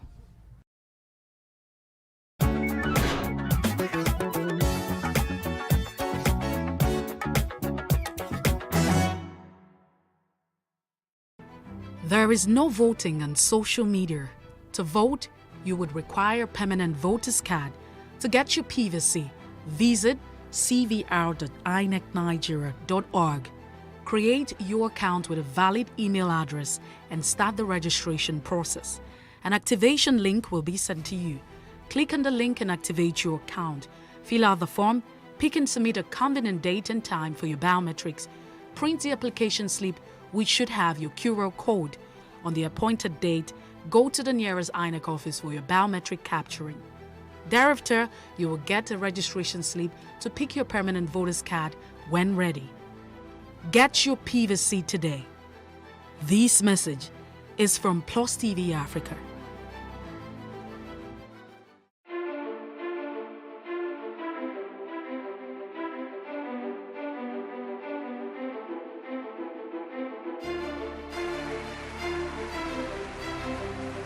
This medal has been directed to empower 1,000 persons with disabilities in each state in the next 12 months. We now start hearing the shoot of gun. Whatever I have done. Every public policy has winners and losers, and some will not be very happy with you, while others, usually the silent majority, will be quite happy.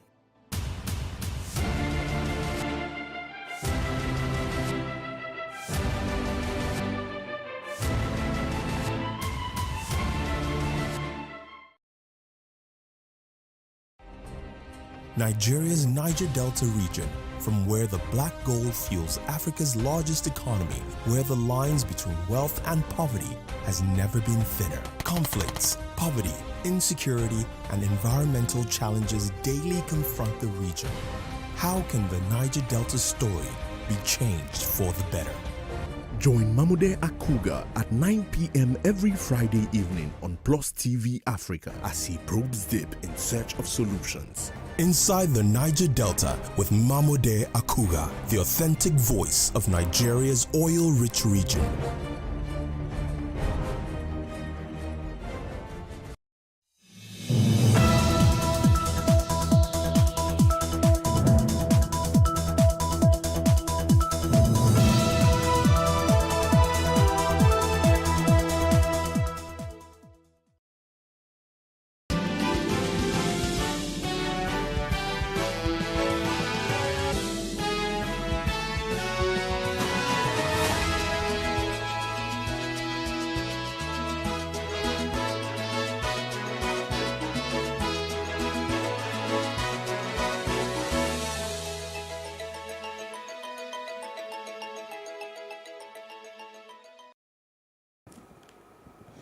Good morning, I am Messia Boko. This is the news brief.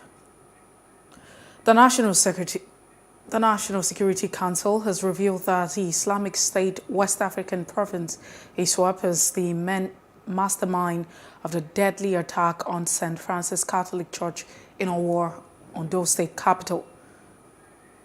In an interview with State House correspondent, the Minister of Interior, Rauf Aregbesola, said security agencies are closing in on perpetrators through traces.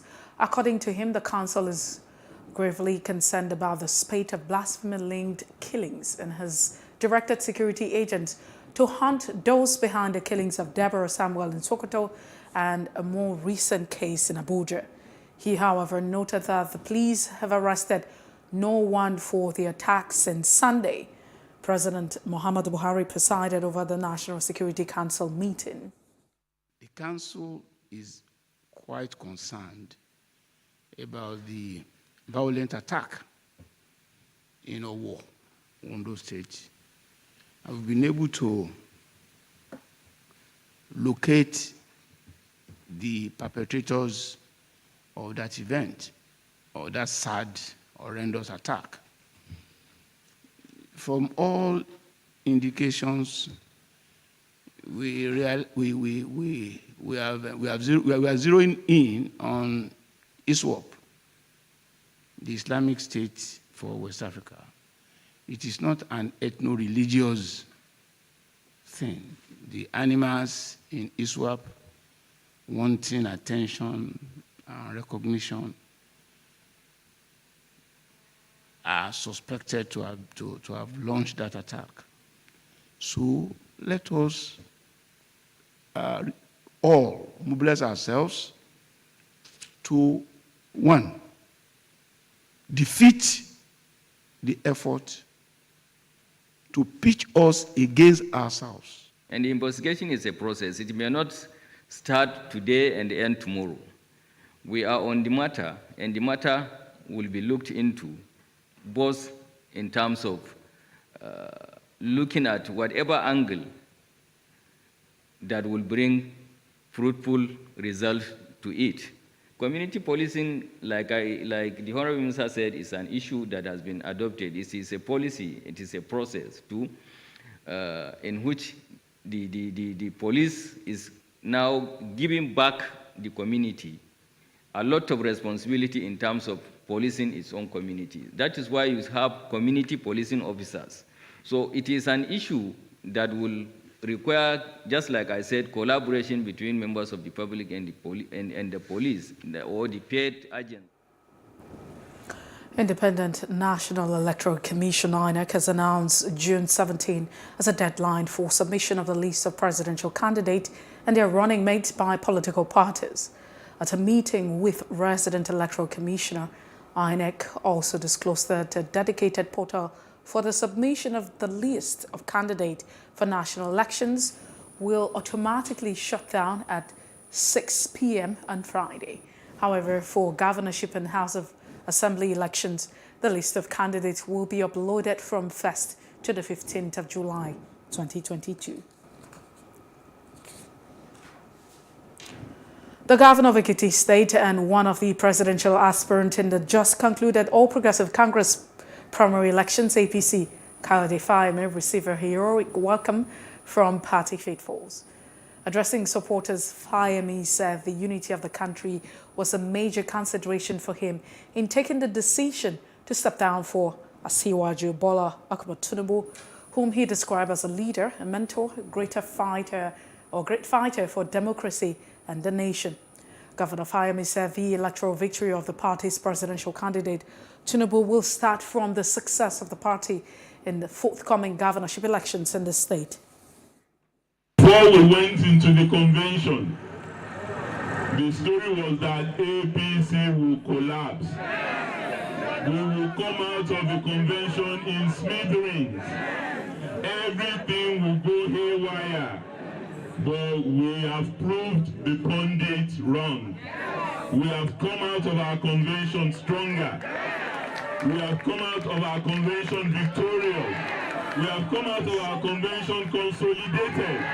We have come out of our convention energized to ensure that the poverty development party will not come back, either in Ekiti State or in Nigeria.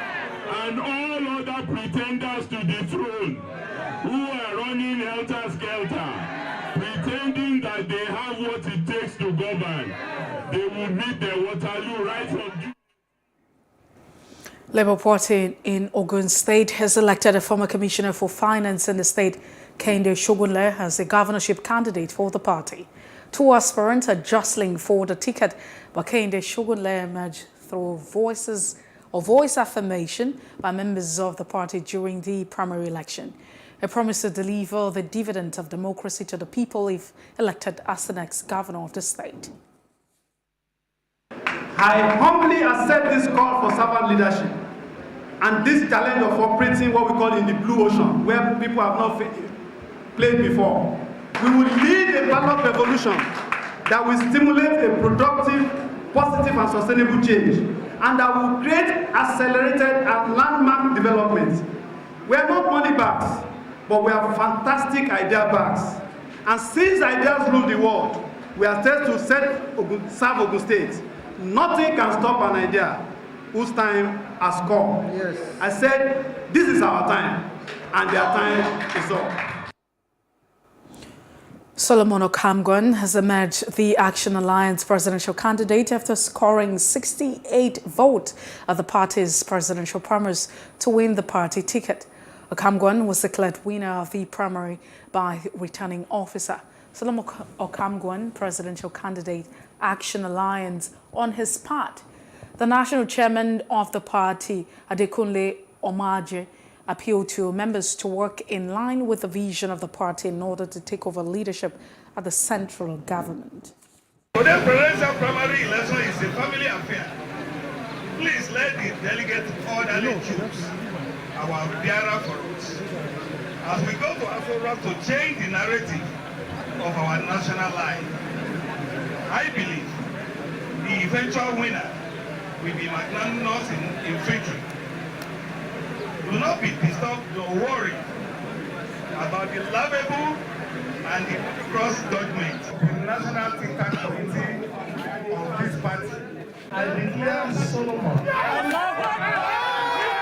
For the security, we need to train train them so that towards standard level, thereby equipping them also. Then we need to improve their benefits and welfare for them to be moral, for them to function effectively. We are not deviating from the hydro. We are complementing on hydro with solar and wind energy. If you observe, in the north we have so much sun, so we can impute solar in the north, while in the south we can make use of. The All Progressive Congress APC has commenced the rerun gubernatorial primaries in 12 local government areas of Benue State. The gubernatorial rerun is coming on the heels of recommendation by both INEC and the APC governorship appeal that was set up to look into the issues surrounding the primaries, which was earlier held on the 26th and the 27th of May through direct method. Briefing newsmen during the distribution of the election materials at the party's secretariat in Makadi, the chairman, Benue State Governorship Rerun Committee, Joel Omaji, said the exercise was delayed due to the party's special intervention held in Abuja. For giving us the audience and the reception yesterday while we entered Makadi very late. And the reason being that the national assignment that was going on in Abuja delayed us. But the fact that we have a timeline for this exercise, we decided to move from Abuja and we arrived there very late. This exercise is going to be brief because we are supposed to turn in our results back to Abuja by 5 this evening. Today is the last day of all primaries. If we don't do it now, that means Benue State will not have a candidate. And for that reason, we want the electoral officer to be dispersed to these various areas so that they can turn in their results. The Lagos State government has promised it will invest more on information technology, IT, and education to sustain the pace set forth the learning from COVID-19 pandemic. The state's Commissioner for Education, Folashade Adefisiayo, made the remark at a one-day close meeting of tax justice and gender responsive public service projects breaking barriers in Lagos. According to her, it's good that an external organization is assessing transparently and openly whether taxpayers' monies are adequately and appropriately being utilized.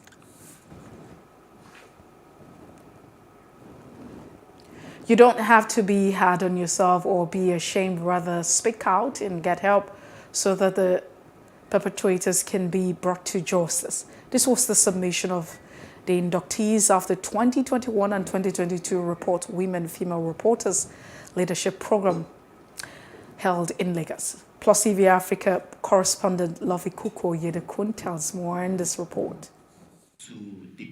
This is a gathering of very powerful network of women in journalism. They have distinguished themselves in investigative journalism.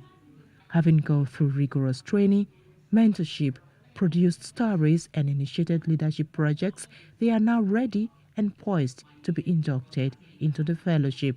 Look across our newsrooms all over, whether it's radio, print, broadcast, there's no question at all that women are underrepresented. And this initiative is very important because it empowers our women folk and then gives them the opportunity to take over the industry. Doshima Abu, Bukola Samuel Wemimo, Kimberly Wachiku, Annetta Felix are among the 21 female reporters added to the network for the year 2021-2022 fellows. It's been career transforming and life changing.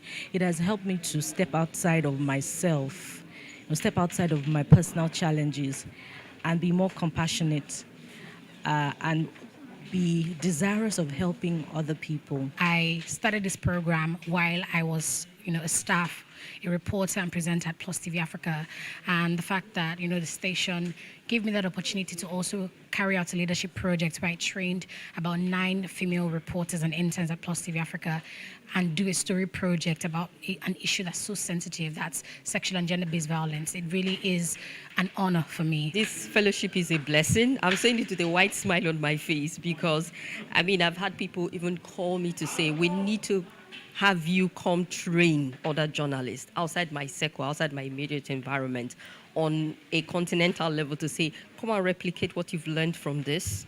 Come and teach other journalists. Come to our school and teach young girls and young boys about sexual and gender-based violence. So it's not just about my job professionally growing and mentoring my colleague. It's about taking it to journalists who are outside my scope. Over the months, we've seen a number of young girls, children, being raped by those who are supposed to protect them.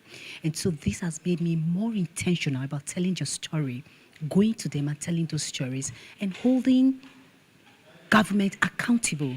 As damaging as sexual and gender-based violence is to the dignity and sanity of any person, they agreed that survivors must be willing to seek help. We'll not stop talking, we'll keep talking until something happens. And we'll keep reporting these issues until we see result. And that's the goal, that we'll not just tell reports, but when we tell these reports, we get NGOs involved and we get every organs of government, anybody responsible involved until we see that we see that these stories come to a logical conclusion. Either those who perpetrate this ill are held to account or face the law. I would say to someone who is a survivor of sexual and gender-based violence, do not be afraid to get help. You would get justice if you stick at it. Don't be quiet, don't be silent. This culture of silence is the reason why the perpetrators think they can get away with it and the cycle continues.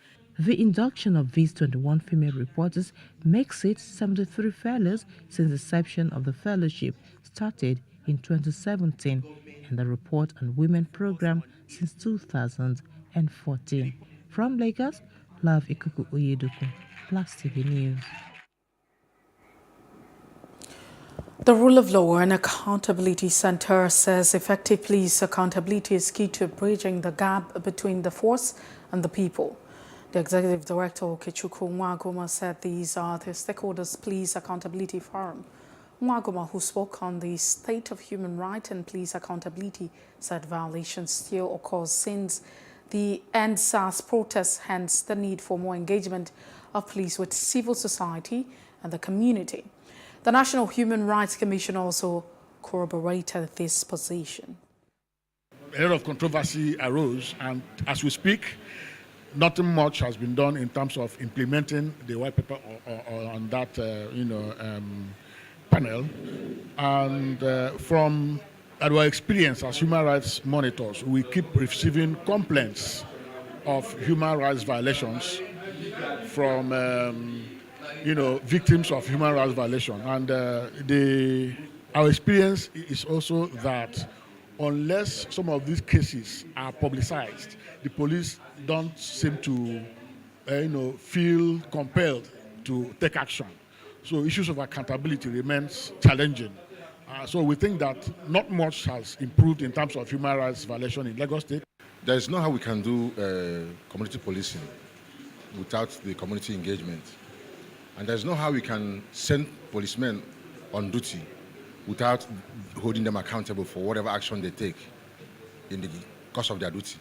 So certainly, this engagement is very, very important. In fact, National Human Rights Commission, we have only one office in Lagos, but we have CSOs who are spread all over the state, who also work in collaboration with the commission.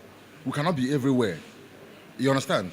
But they are always at the field to bring information. So certainly, there is need for the police to actually engage every CSOs, from the grassroots even to the state level.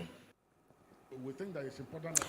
Nwaguma explained that the forum is determined to sustain the tempo to ensuring effective engagement with the police.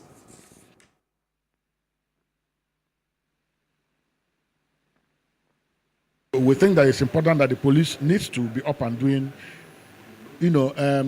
make accountability a priority, because it is said that you can't be talking about community policing or democratic policing when accountability is lacking. So that is important for the police to note and to see the importance of engaging, because civil society organizations live with community members and they understand their challenges and they're able to, act as a bridge between the community they represent and the police, and this has helped to address a lot of.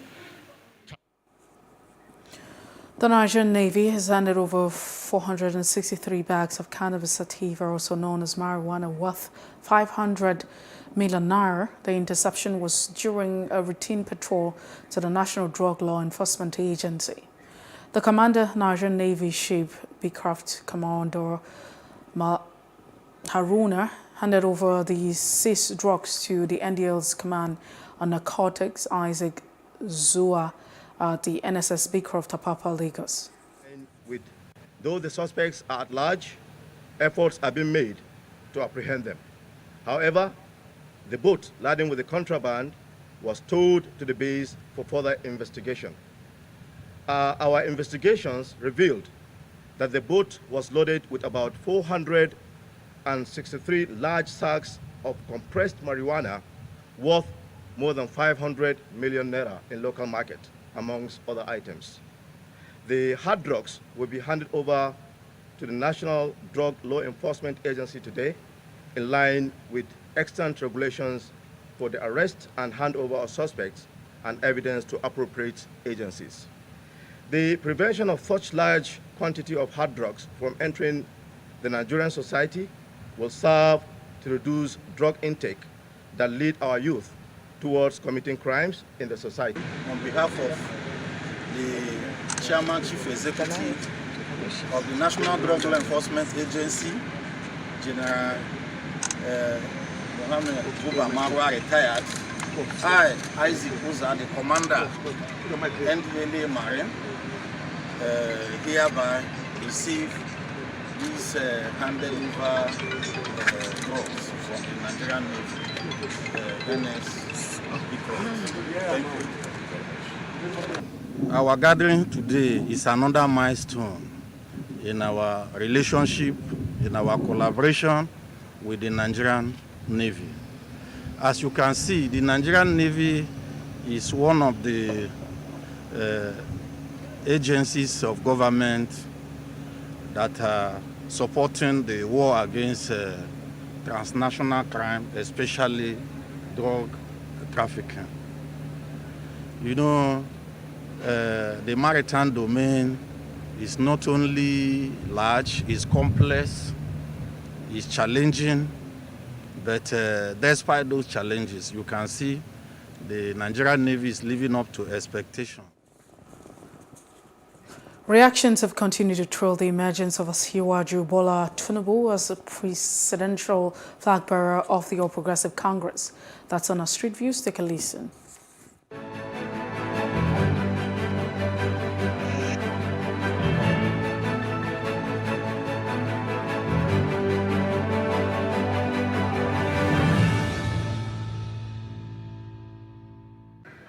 I'm not happy at all, because the way this country is going now, we need a vibrant young man, somebody that has something to move this country to the next level. Atiku Abubakar, I believe he will clinch the ticket of presidency, because he comes from North, where they always come with block vote. And I believe his people, his people will vote for him. I tell you that I'm very, very happy. I'm from Adamawa State. And the opposition of the Tinubu is from Adamawa State. That's Atiku Abubakar. And I don't have anything that Atiku bring to Adamawa State when he was a vice president. and talk less of he want to become a president. So me, I prepare Tinubu more than Atiku. I have 80% assurance Tinubu will win this election. I don't think there is any doubt. Actually, I'm partially happy. The reason why I say I'm partially happy is that it's this set of people that are doing it. Not that he's not a good person or not, but is he going to stay on his word? Is he going to create employment? Look at Lagos now, transport, fighting, every day, and then that's not the issue. Chances against Abubakar is like, let me just say, 30-70. I give him 30 and I give Atiku 70. I'm happy because there's nobody that can match Atiku in that APC caucus. And if they place Tinubu and Atiku side by side, I will prefer Tinubu. He has affected so many lives. That is it. To tell you the truth, I've not been happy ever since I heard that, to tell you the truth, because these same guys have been the people ruling over us. They've ruled our fathers. They deceived us the last time. Right now, I don't really know who to pick, but my mind goes for Peter Obi. Let's give it to Tinubu. Atiku has no chance. He has no chance. I'm telling you. When it comes to politics, playing politics, intellect, give it to Tinubu. I hope so. I know so. And I believe so. Okay, why? Why? Because he has plans. And he's been working on it. He has plans, and you know, when you have a plan, then you'll be focused. He's a focused Nigerian, and he has done so much, but people, they misunderstand him. This is the time for him to prove his popularity this time around, because he's contesting with the giant. The other one he did is a domestic election. This one is general. After that, what we now know, Atiku is very powerful. I can see it's only Atiku that is powerful. Kwakwaso and Obi, no.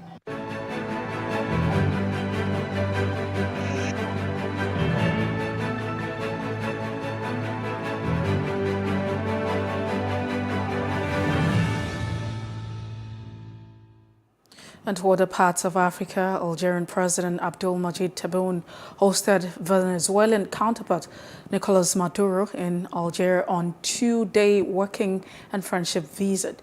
Tebboune announced a joint press statement that directed fight between the Algiers and Cana would soon be launched, as both countries have agreed to reinforce their economic cooperation.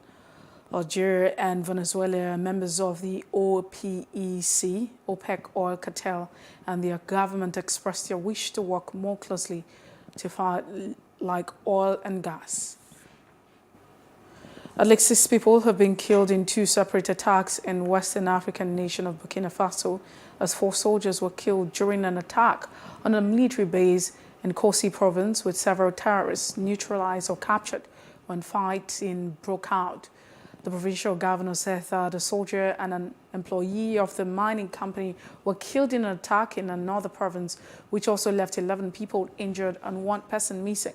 The country of 21 million people is part of the Sahel region and has been facing a severe humanitarian crisis since 2019.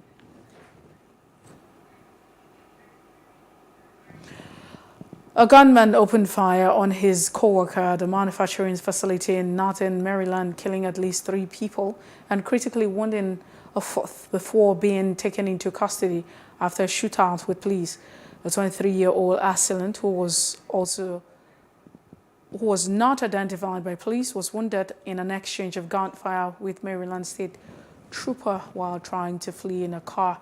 Washington County Sheriff Douglas told a news conference that both the suspect and trooper were taken into a local hospital for treatment of gunshot wounds in the latest in the series of mass shootings to plague the United States.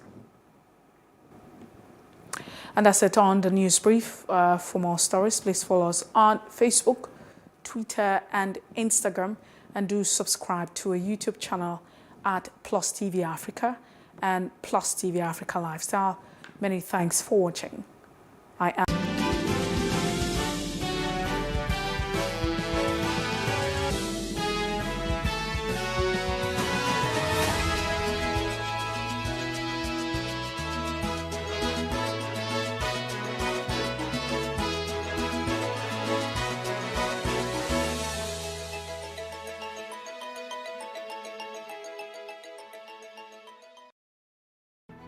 There is no voting on social media.